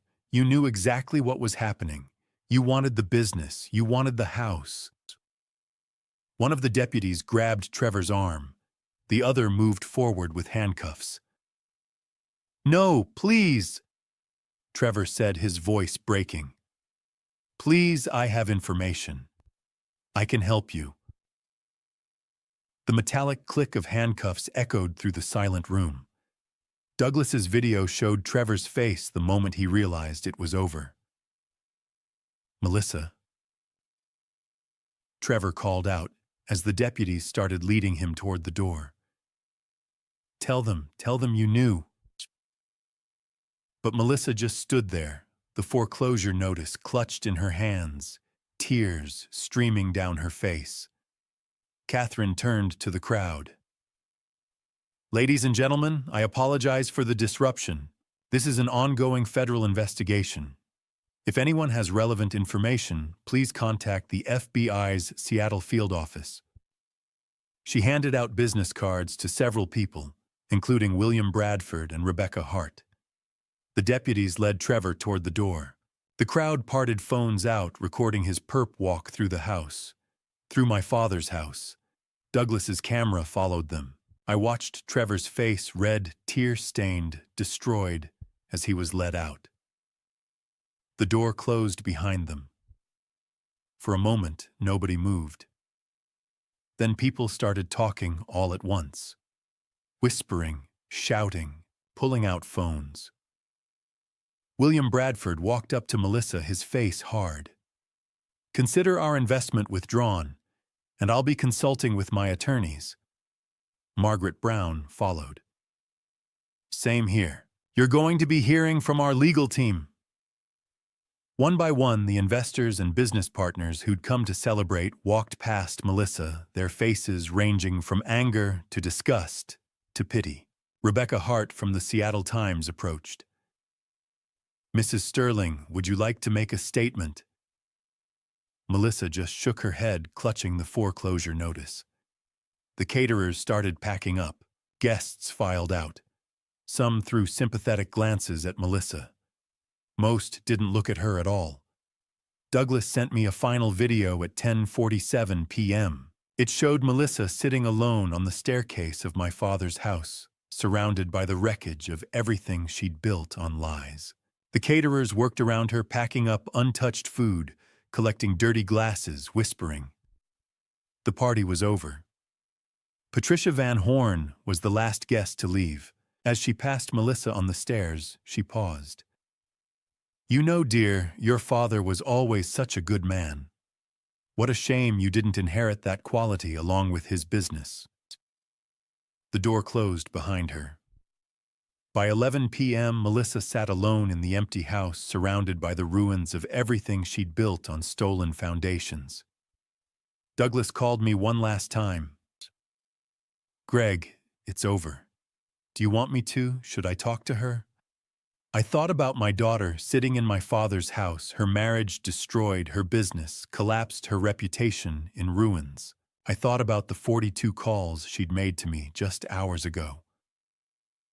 No, I said. Let her sit with what she's done. I hung up. Bernie looked at me. How do you feel? Tired, I said, and free. The first call came at 1:47 a.m. I was lying in bed in Camden, staring at the ceiling, sleep impossible. Bernie had gone to bed an hour ago, but I could hear him moving around downstairs. He couldn't sleep either. My phone lit up on the nightstand. Trevor Sterling, Melissa's husband. I let it ring through to voicemail. 2 minutes later, it rang again. Same name, same decision. By 2:15 a.m., Trevor had called 7 times. I finally picked up the phone and listened to the voicemails. The first one was calm, calculated. Trevor's voice trying to sound reasonable. Gregory, it's Trevor. I know you're angry, but this is all a misunderstanding. We need to talk rationally. There are ways we can resolve this that benefit everyone.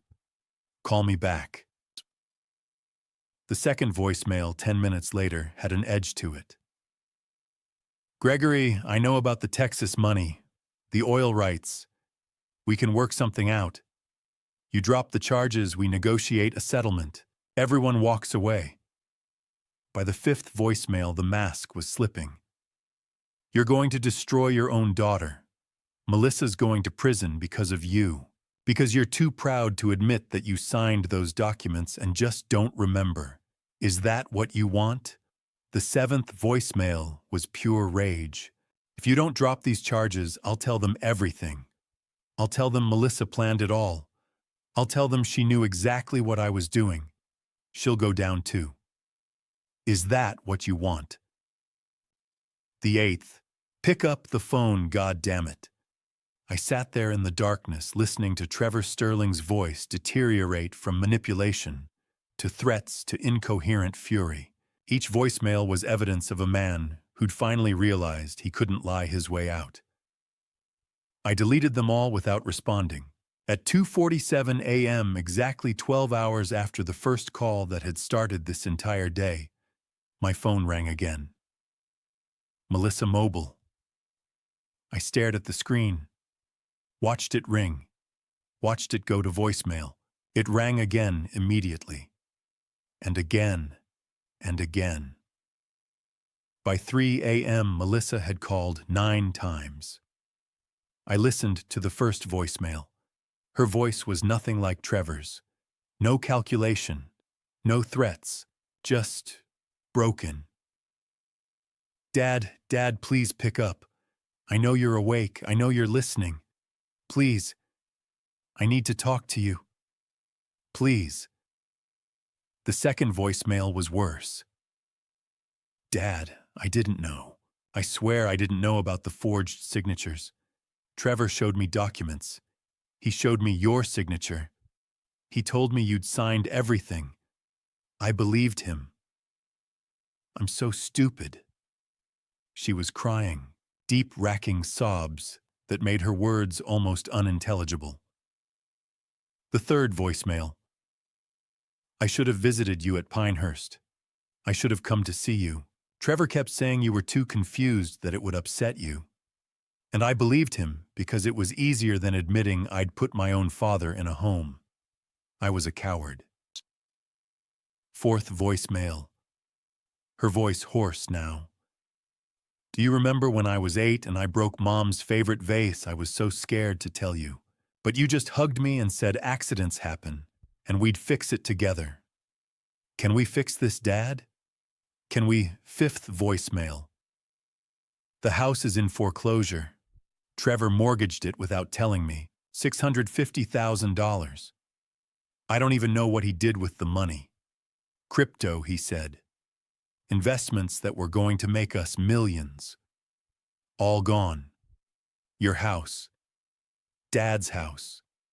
Grandpa's house. All gone. I listened to her voice break over and over again and felt nothing. Not satisfaction, not pity. Just that same cold clarity I'd felt since Douglas made his first comment. This was justice. This was consequence. Sixth voicemail, 3:17 a.m. Trevor's lawyer called. He's trying to make a deal. He says he'll testify against me. He says I knew about everything, that I planned it. It's not true. Dad, you have to believe me, it's not true. Seventh voicemail. But maybe it should be true. Maybe I deserve to go to prison. I put you in that place. I signed the papers. I took your business. Even if I didn't know about the forgeries, I still took everything from you. And I didn't even visit. Eighth voicemail, 3:31 a.m. I can hear Mom in my head. You know what she'd say? She'd say, Melissa Marie Callahan, what were you thinking?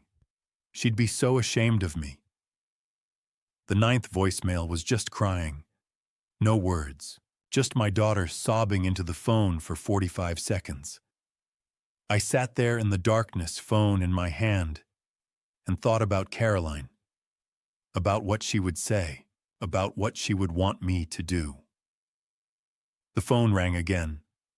Call number 25. I let it ring. 26, 27, 28. At 4:15 a.m., Bernie knocked softly on my door. Greg, you okay? Come in. He opened the door, backlit by the hallway light. Your phone's been ringing for hours. I know. Is it her? Yes. Bernie sat down on the edge of the bed. Are you going to answer? I don't know. We sat in silence. My phone lit up again. Call 29. What's she saying? Bernie asked. That she didn't know. That Trevor lied to her. That she's sorry. Do you believe her? I thought about it. Really thought about it. About Melissa sitting across from me at that attorney's office, Trevor's hand on her shoulder. About her face when she told me I'd be better off at Pinehurst. About 3 years of silence, the visits that never came. I believe she didn't know about the specific forgeries, I said slowly. I believe Trevor kept that from her. But I also believe she knew exactly what she was doing when she put me in that place. When she took my business. When she convinced me I was losing my mind. That's fair, Bernie said. The phone rang again. Call 30. I picked it up this time, not to answer, just to listen to the voicemail she was leaving in real time. Dad. Her voice was barely a whisper, now destroyed by hours of crying. Please tell them I didn't know about the signatures. Please, that's all I'm asking. Just tell them the truth, that Trevor forged them without telling me. I know I don't deserve anything from you. I know what I did was unforgivable. But please don't let me go to prison for something I didn't do. Please. The voicemail ended. Bernie looked at me. What are you going to do? I don't know, I said. And I meant it. The phone rang again. Call 31. I watched my daughter's name glow in the darkness, but the calls didn't stop at 30. If you've made it this far, leave a comment telling me how you'd handle seeing your child in this situation. Would you step in or let justice run its course? Quick reminder, portions of this narrative contain creative embellishments that may not reflect real events. You're welcome to stop watching if this doesn't resonate with you. By call 35, I'd listened to every voicemail. Bernie had gone downstairs around 4:30 a.m., giving me space. I sat alone in my room, phone in hand, listening to my daughter's voice deteriorate from desperate to destroyed. Call 31, 4:02 a.m. Dad, I know I don't deserve forgiveness. Putting you in that place, taking your business, not visiting. I was selfish and cruel. Call 32. Trevor made it so easy to believe. He had answers for everything. When I asked about your signatures, he showed me documents. I wanted to believe him because it meant I didn't have to feel guilty. Call 33, 4:17 a.m. But I should have felt guilty. I should have visited you. A good daughter would have. Mom would have. Call 34. You're the only one who can tell them the truth now. About the forgeries. You're the only one who knows I didn't know. Call 35, 4:23 a.m. I understand if you hate me. I hate myself. Someone who abandoned her father when he needed her most. Call 36. Do you remember teaching me to ride a bike? You ran beside me for hours holding the seat. And when you finally let go, I just kept riding. You gave me that confidence. And this is how I repaid you. Call 37, 4:35 a.m. I called the bank about the foreclosure. 30 days and the house is gone. Your house, where you married Mom, where I grew up, all gone. Call 38. I keep thinking about that vase I broke when I was 8. You said we'd fix it together. But this can't be fixed, can it? Call 39, 4:41 a.m. Trevor's being arraigned tomorrow. His lawyer says he's going to plead not guilty and make a deal. That deal will be me. Maybe prison is what I deserve. Call 40. I'm sitting in your study. I found one of your old notebooks. Your handwriting. This was your life. And we just erased it. Shatichatum.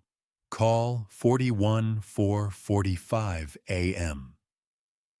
I'm so sorry, Dad, for all of it, for every choice I made, for every day I didn't visit. I'm sorry I wasn't the daughter Mom raised. Then came call 42. 4:47 a.m. I watched the phone ring, then listened to the voicemail as she left it. Her voice was barely audible, a whisper raw from hours of crying.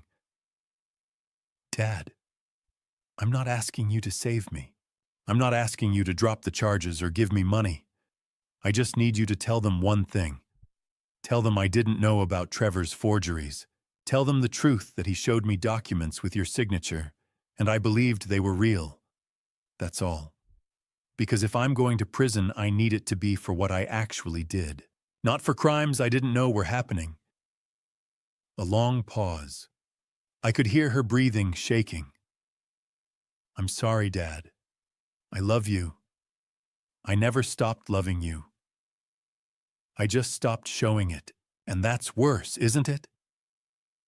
The voicemail ended. The phone didn't ring again. I sat there as first light began creeping through my window. 5:00 a.m. The Atlantic outside was turning from black to gray to blue. Bernie knocked softly and came in with 2 cups of coffee. 42, he said. 42, I confirmed. We drank in silence, watching the sun rise over Penobscot Bay. What are you going to do? Bernie finally asked. I thought about Melissa at 8 years old, laughing on my shoulders, about Caroline's voice. She'll always be our daughter, Greg. About working 80 hours a week to put her through college. But I also thought about her eyes across that attorney's office table, about Pinehurst, the loneliness, the feeling of being discarded, about 3 years of silence, about how she'd never visited. I pulled up the voicemail from call 42 and listened again. This time I heard something different.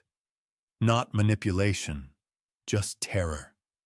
Real, genuine terror. And beneath it, regret.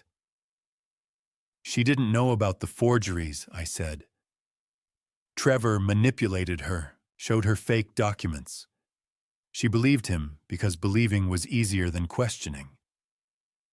But she did choose to put you in that home, Bernie said quietly. Yes. That was her choice, and she has to live with that. But she shouldn't go to prison for Trevor's crimes. I walked to the window. The sun was fully up now, painting the bay in gold and pink. I spent 3 years being angry, 3 years thinking about justice and revenge. Last night I got that. I got to watch Trevor arrested in front of 150 people. I got justice. And now I have to decide if I want revenge too. If I want to watch my daughter go to prison for crimes her husband committed. Or if I want to tell the truth that she knew what she was doing when she put me in Pinehurst, but that she didn't forge those signatures. Bernie nodded. What does the truth do? The truth keeps her out of prison for forgery, but she'll still lose everything. The house is in foreclosure. The business is destroyed. Her reputation is gone. Her marriage is over. She'll have to face what she did without hiding behind Trevor's lies. And you're okay with that? I thought about Caroline. Justice doesn't have to mean destruction. It can mean consequences that fit the crime. Melissa chose to abandon me, but she didn't choose to forge my signature. That was Trevor. At 7:30 a.m., I made coffee and called Catherine Walsh. She answered immediately. Gregory, I've been expecting your call. Kate, I need you to tell the FBI something. I'm listening. Melissa didn't know about the forged signatures. Silence. Then, how can you be sure? Because I listened to 42 voicemails last night, and I heard the truth in her voice. She's guilty of many things, Kate, but not forgery. And what about the other charges? I'm not dropping charges against Trevor. He forged my signature. He stole $180,000 from my retirement fund. He mortgaged my house. He goes to prison. That's non-negotiable. And Melissa? Melissa made choices. She chose to put me in that home. She chose to take my business. She chose not to visit for 3 years. Those choices cost her everything, her marriage, her house, her reputation, her relationship with me. That's her punishment. But I won't let her go to prison for Trevor's forgeries. Catherine was quiet for a long moment. You're a better man than most, Greg. No. I'm just a father who knows the difference between justice and revenge. And I'm choosing justice. I'll call the FBI today. Thank you, Kate. After I hung up, I stood at the window for a long time watching Camden wake up. Watching the lobster boats head out. Bernie came and stood beside me. You did the right thing. I hope so. Now what? Now I have to tell my daughter. I didn't call back. I sent a text message at 8:15 a.m. My hands were steady as I typed. No anger, no hesitation, just clarity. Melissa, I listened to your messages. All 42 of them. I told my attorney that you didn't know about the forged signatures. You won't be criminally prosecuted for Trevor's fraud. The FBI understands that he manipulated you, that he showed you fake documents, and you believed they were real. But understand this. I'm not saving you from the consequences of your choices. You chose to believe Trevor over your own father. You chose to put me in that place. You chose not to visit not once in 6 months. Those were your decisions. Not Trevor's. Yours. Trevor will go to prison. Your company will fail. Your marriage is over. The house is in foreclosure. Those are the consequences of trusting the wrong person and abandoning the right one.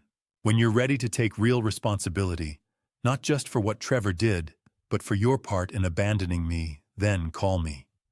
Not before. I'm your father. I love you, but love doesn't mean saving you from the lessons you need to learn. Dad, I read it 3 times before sending. Made sure every word was true. Then I pressed send. Bernie was making breakfast downstairs. I could smell coffee and bacon. Normal life continuing while everything else changed. 30 minutes later, my phone buzzed. I understand. Thank you for believing me. I'm sorry. 3 sentences. Short. Simple. Not defensive. Not asking for more. Maybe she was learning. I stared at her name on my phone. My thumb hovered over the block contact button. It would be so easy. 1 tap and Melissa would be gone from my life completely. But I didn't press it. Blocking her would be final. Would be choosing to have no daughter at all, and I wasn't ready for that. Not yet. Instead, I put the phone down and went downstairs to have breakfast with Bernie. 6 months passed. I followed the news from Seattle through Catherine Walsh. Trevor's trial was swift. The forensic evidence was overwhelming. 8 years in federal prison for wire fraud, identity theft, forgery, and financial exploitation of a vulnerable adult. Melissa wasn't charged. The FBI investigation confirmed what I'd told them she hadn't known about the forgeries. Trevor had shown her fake documents, had convinced her I'd signed everything willingly. But the consequences came anyway. The divorce was finalized in 3 weeks. Melissa got nothing. Trevor had nothing left to give. The house went into foreclosure. Sterling Callahan Consulting Group filed for bankruptcy. Every client fled. Every investor demanded their money back. Catherine told me Melissa took a job at Starbucks. Barista, minimum wage plus tips. She'd moved into a studio apartment, $800 a month. No car. She took the bus to work. She's seeing a therapist, Catherine reported one afternoon. Twice a week, doctor. Whitaker says she's making progress, but it's slow. A lot of guilt to work through. How do you know all this? I asked. Professional curiosity. And maybe I feel a little sorry for her. I didn't ask Catherine to stop checking. Maybe I felt a little sorry for her too. Or maybe I just needed to know she was still alive. Life in Camden continued. My consulting practice grew. The Callahan Foundation awarded its first grants $50,000 to elder abuse prevention programs, $75,000 to small business development. Bernie and I hosted Thanksgiving for Nancy Emily Frank and a dozen others. I was happy. Genuinely happy. But there was a Melissa-shaped hole in that happiness that no amount of lobster rolls or sunset views could fill. The text came on a Tuesday evening in late August, 6 months after that morning when I'd sent my message. Dad, I don't expect you to respond. I just need to say this. I have a job at a coffee shop.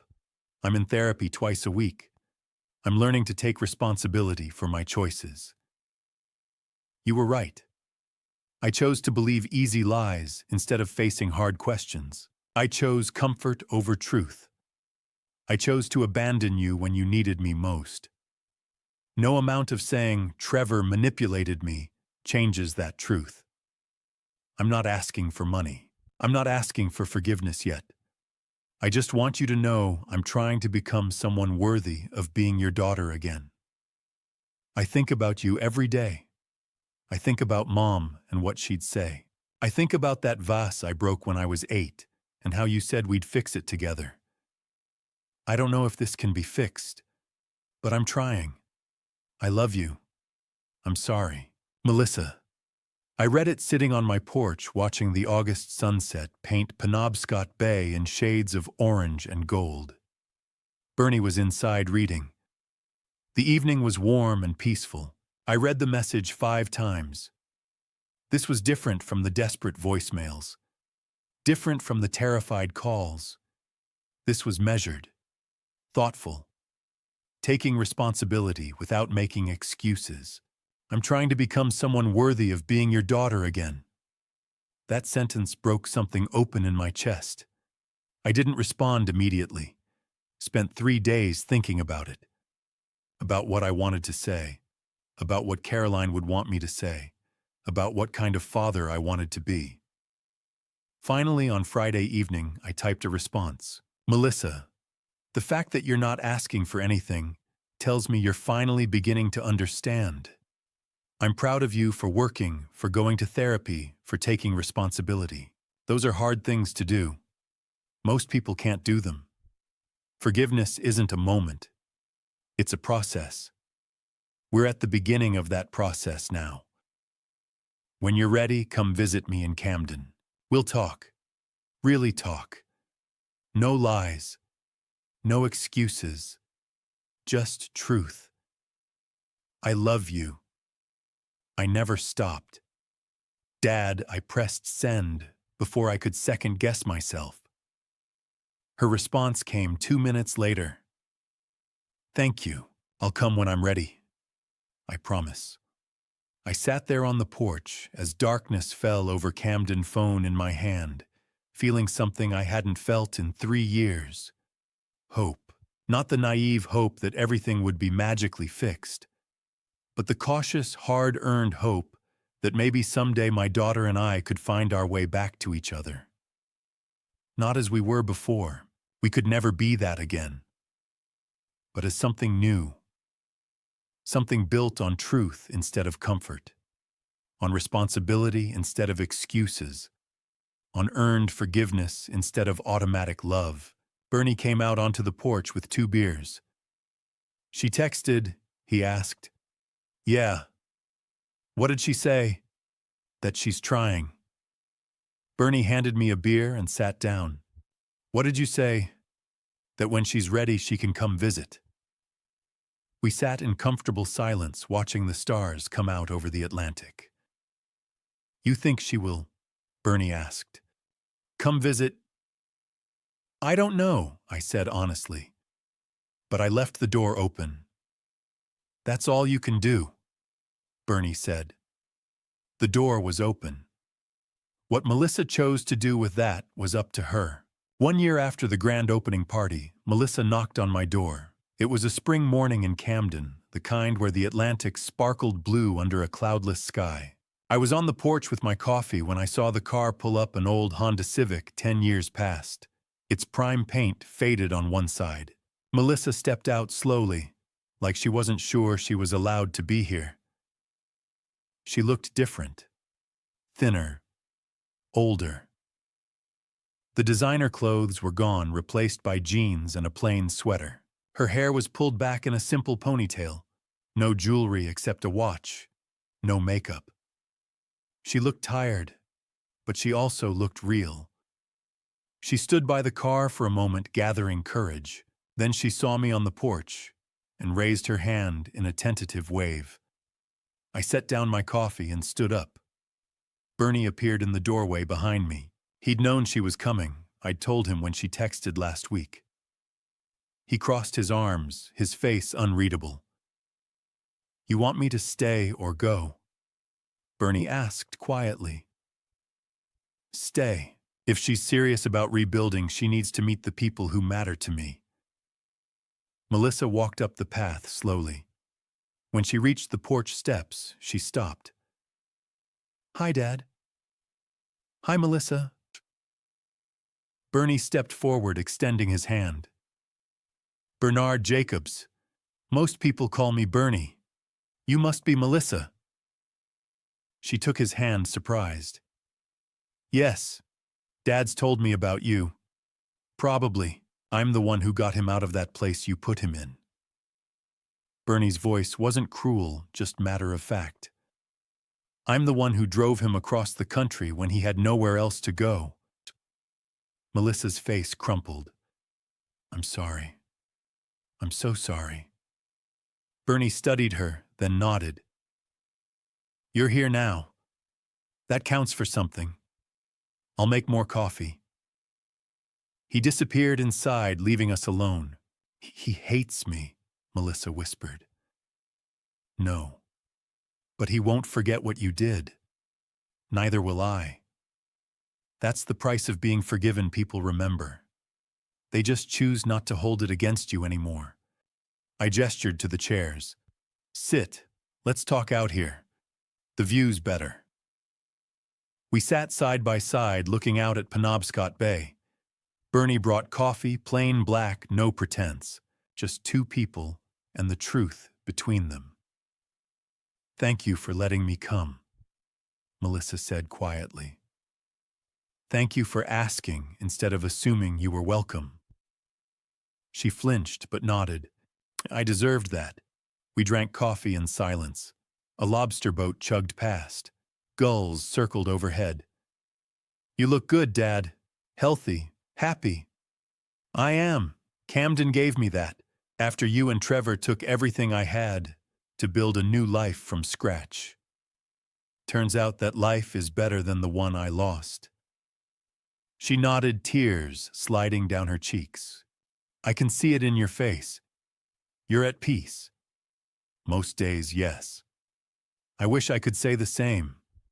I looked at her properly, saw the dark circles under her eyes, the way her hands trembled slightly around her coffee cup. Are you still in therapy? Twice a week. Dr. Martinez says I have a long way to go, that I spent so many years choosing comfort over truth that I don't know how to recognize truth anymore. Do you agree? Yes. Melissa set down her cup.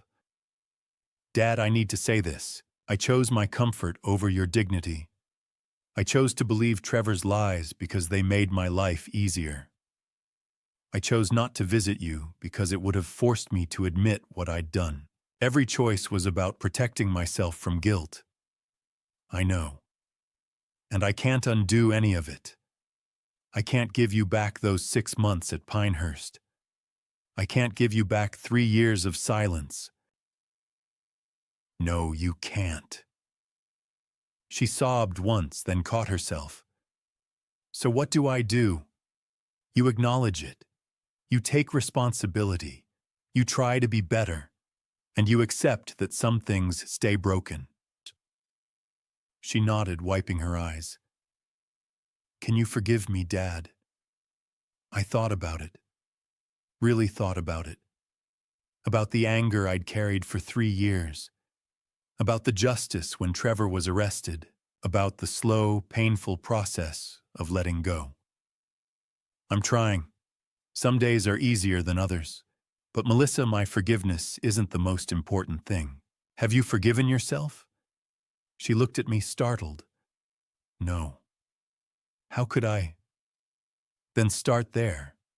Because until you can accept what you did not excuse it, accept it, my forgiveness won't mean anything.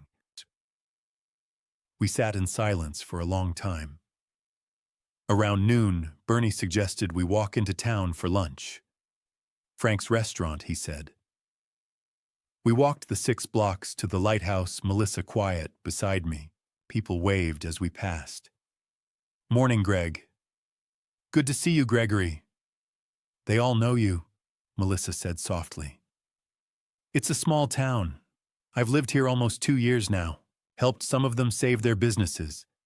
They're my friends. At Frank's Restaurant, the owner himself came out. Gregory, and this must be your daughter, Melissa Wright. Melissa looked terrified. He has, Frank's face softened. He's told us everyone makes mistakes, and everyone deserves a chance to make things right. Welcome to Camden. Over lunch, Melissa watched me interact with Frank, with Nancy, who stopped by with Emily, who brought pastries. She watched the community I'd built, the life I'd created. Everything she'd destroyed in Seattle, I'd rebuilt better in Maine. You're happy here, she said as we walked back. It wasn't a question. Yes.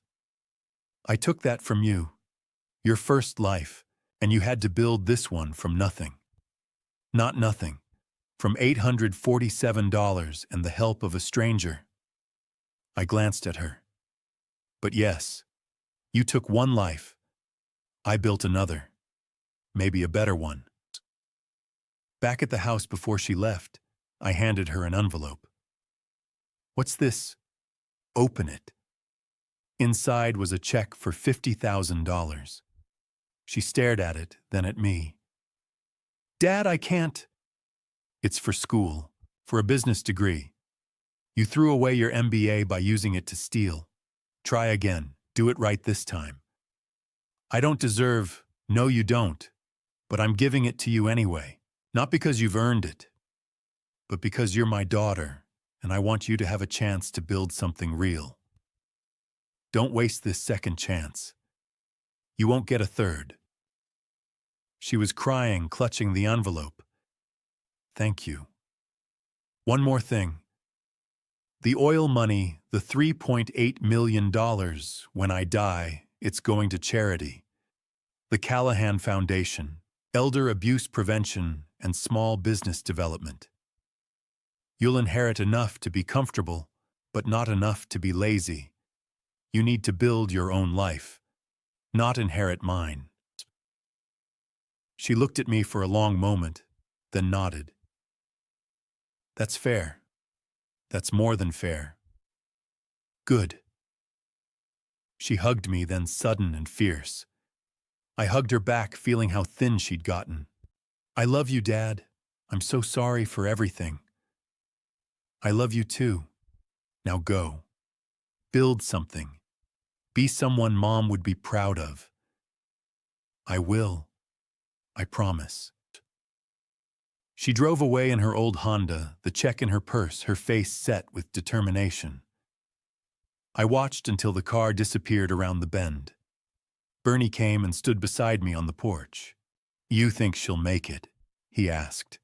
I don't know. But I gave her the tools.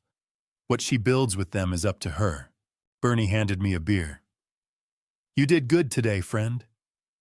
We sat on the porch, watching the sun set over Penobscot Bay, the sky painted in shades of orange and pink that never got old. The air was cool, carrying the salt smell of the ocean and the faint scent of wood smoke from someone's fireplace down the street. Inside, I could hear the radio playing softly, some old jazz station. Bernie liked Miles Davis or Coltrane. You think she'll make it? I asked. Bernie took a long drink before answering, his weathered face thoughtful in the fading light. I think she'll try, and that's all you can ask for. I nodded, watching a lobster boat chug back toward harbor, its day's work done. The lighthouse at the harbor entrance was just beginning its evening sweep, the beam cutting through the gathering dusk. 3 years ago, I said, I lost everything. My house, my business, my dignity. My daughter put me in a nursing home and walked away. I remember, Bernie said quietly. I remember the day I met you, sitting in that common room, staring at nothing. You looked like a man who'd already died, but forgot to lie down. That's how I felt. But you weren't dead. You were just waiting for someone to remind you that you were alive. I smiled at that. 2 years ago, a stranger walked into Pinehurst looking for his friend Jimmy. Found me instead. Told me I didn't belong there. Drove me 3,000 miles to a town I'd never heard of. Gave me a place to sleep and a reason to keep going. Best decision I ever made, Bernie said. House was too quiet before you showed up. Dorothy would have liked you. I wish I could have met her. She would have told you what I'm about to tell you, that sometimes we have to lose everything to find out what we're really made of.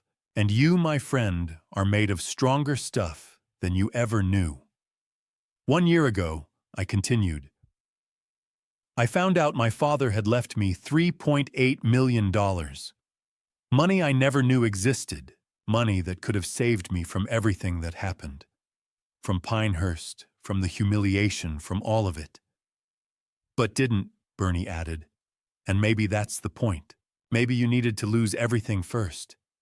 Needed to know you could survive without it. My father was a smart man, He knew something I didn't, that the money wouldn't have meant anything if I hadn't earned the wisdom to use it right. Bernie raised his beer in salute. To your old man. He played the long game.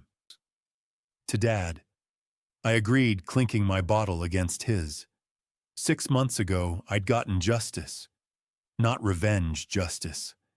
I'd watched Trevor arrested in front of 150 people, watched the empire built on forged signatures collapse in real time. Watched my daughter's world fall apart because she'd chosen comfort over truth, easy lies over hard questions. And today, I'd watched her try to put the pieces back together. Watched her sit on this same porch, drinking coffee, taking responsibility for her choices.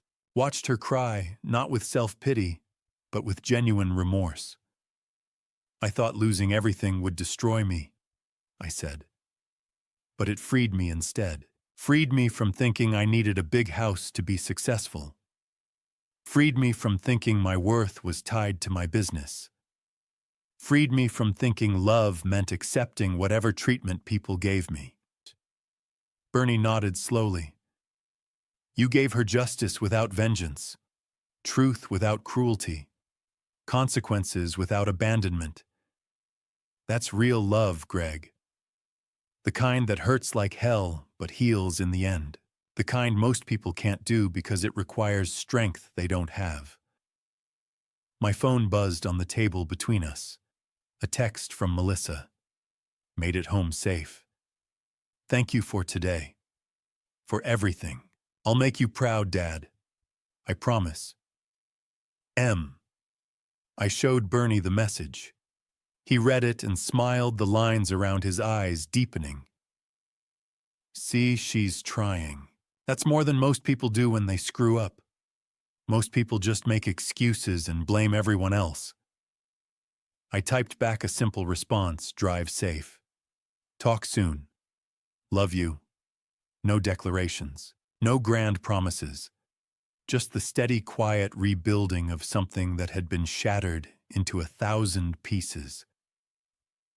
The real inheritance, I said, staring out at the darkening bay, wasn't the $3, 8 million.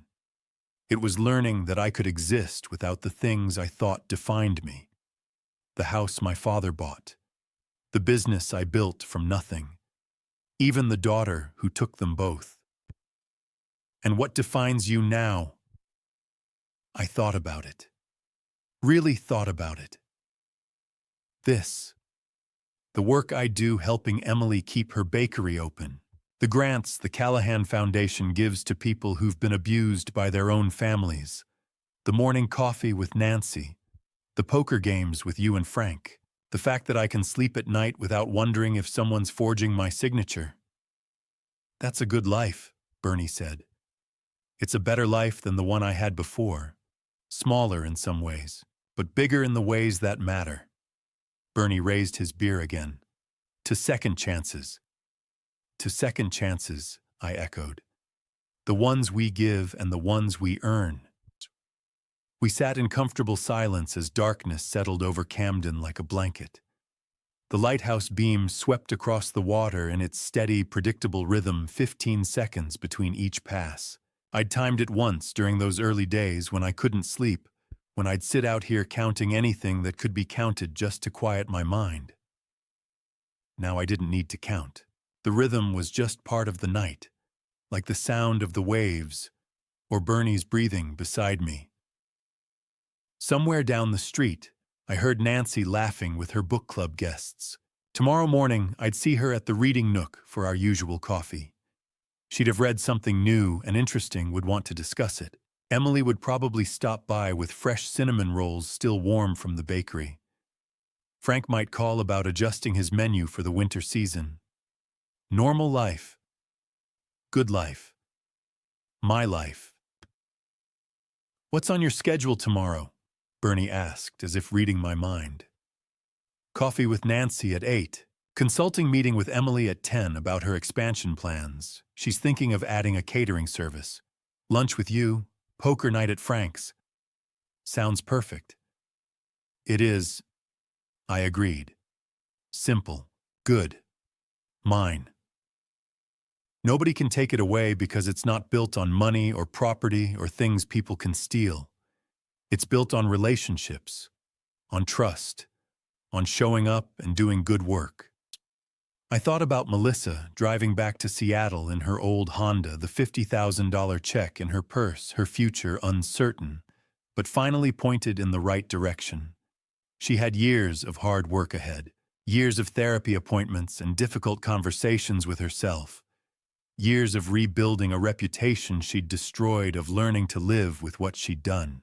But she'd taken the first step, honesty. She'd looked me in the eye and said, "I chose comfort over truth. I chose to abandon you." No excuses. No blaming Trevor for everything. Just raw, painful honesty. And I'd be here supporting from a distance, but never again sacrificing my peace for her chaos. Never again letting her need become my emergency. She was an adult, and adults had to face consequences. Catherine had called earlier after Melissa left. "You taught her the hardest lesson, consequences, and the most important one, unconditional love, has boundaries." "I just did what felt right," I'd told her. "That's what makes it powerful. You didn't follow some script or try to be vindictive. You just loved her enough to let her fail, to let her face the full weight of what she'd done." Most parents can't do that. Most parents didn't spend 6 months in a nursing home because their kid put them there. True. But you had every right to cut her off completely, to tell the FBI she knew about everything and let her go to prison. You chose a harder path, justice with mercy. That takes a bigger person than most of us are. I hadn't known what to say to that, so I just thanked her and hung up. Stars began appearing over Camden one by one like tiny promises in the darkness. The lighthouse swept its beam across the water, 15 seconds like clockwork. Inside the house, warmth and books and the promise of leftover lobster rolls for a late-night snack waited. My phone sat silent on the table beside me. No more 42 desperate calls in the night. No more voicemails full of tears and excuses and manipulation. Just occasional messages from a daughter learning to stand on her own. Learning that her father's love didn't mean he'd save her from herself. "You know what the best part is?" I asked Bernie. "What's that?" "I'm happy. Genuinely, deeply happy. Not in spite of everything that happened, but because of it. Losing everything taught me what actually mattered. Losing my house taught me the difference between a house and a home. Losing my business taught me the difference between making money and making a difference. Losing my daughter taught me the difference between love and enabling. That's wisdom, friend. The expensive kind. The kind you can't buy." I agreed. "The kind you have to earn through pain and loss and rebuilding." We finished our beers as the last light faded from the sky. Tomorrow would bring coffee and consulting and poker. Next week would bring new clients and foundation grants, and maybe another text from Melissa. Next month, next year, who knew? But tonight I had everything I needed. I'd lost a house, a business, a daughter who took me for granted. I'd found a home, a purpose, and maybe a daughter who finally understood what mattered. I'd taught Melissa about consequences and boundaries. But she taught me something too, that love doesn't mean enabling. That forgiveness is a process, not a moment. That sometimes the greatest gift you can give someone is letting them face the truth about themselves, no matter how painful that truth might be. That night, for the first time in 3 years, I went to bed without checking my phone obsessively, without wondering if Melissa would call, without carrying the weight of what she'd done like a stone in my chest. I set the phone on my nightstand face down and turned off the light.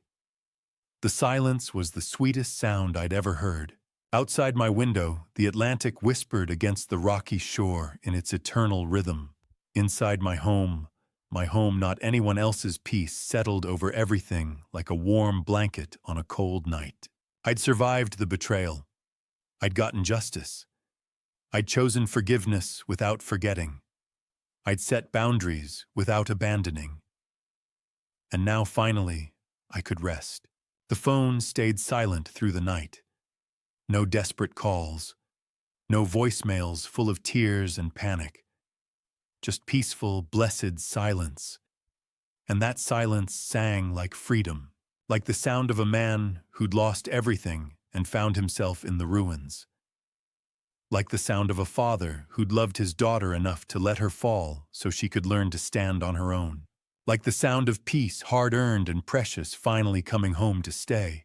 Looking back at my family story, I see a man who almost let betrayal define him. Don't be like I was. Don't wait until you've lost everything to learn what matters. Here's what 3 years taught me: dad revenge isn't about destruction. Real dad revenge is rebuilding yourself so well that those who betrayed you see what they threw away. The ultimate dad revenge is living so fully that their chaos can't touch your peace. My family story became a lesson in boundaries. I learned that loving someone doesn't mean accepting abuse, that forgiveness doesn't require forgetting, that you can open the door to reconciliation without letting dysfunction back into your home. If this family story teaches you anything, let it be this: material success means nothing if you lose yourself gaining it. Your worth isn't your house, your business, or even your relationships. It's who you are when everything is stripped away. God has a strange way of teaching us. Sometimes He lets us lose everything to show us what we truly have. I lost a house and found a home, lost a business and found a purpose, lost a daughter and maybe, just maybe, found her again, but different, better, real. Don't ignore the red flags. Don't choose comfort over truth. Don't sacrifice your dignity for someone else's greed. And if you do make those mistakes, learn from them. Take responsibility. Rebuild. Thank you for walking this journey with me to the end. I'd love to hear your perspective. Leave a comment, sharing what you would do if you found yourself in Gregory's situation. If this story resonated with you, consider subscribing so you won't miss future stories. A gentle reminder: while inspired by real themes of elder abuse and family betrayal, certain elements have been dramatized for storytelling purposes. If this content isn't your preference, feel free to explore other videos that might suit you better.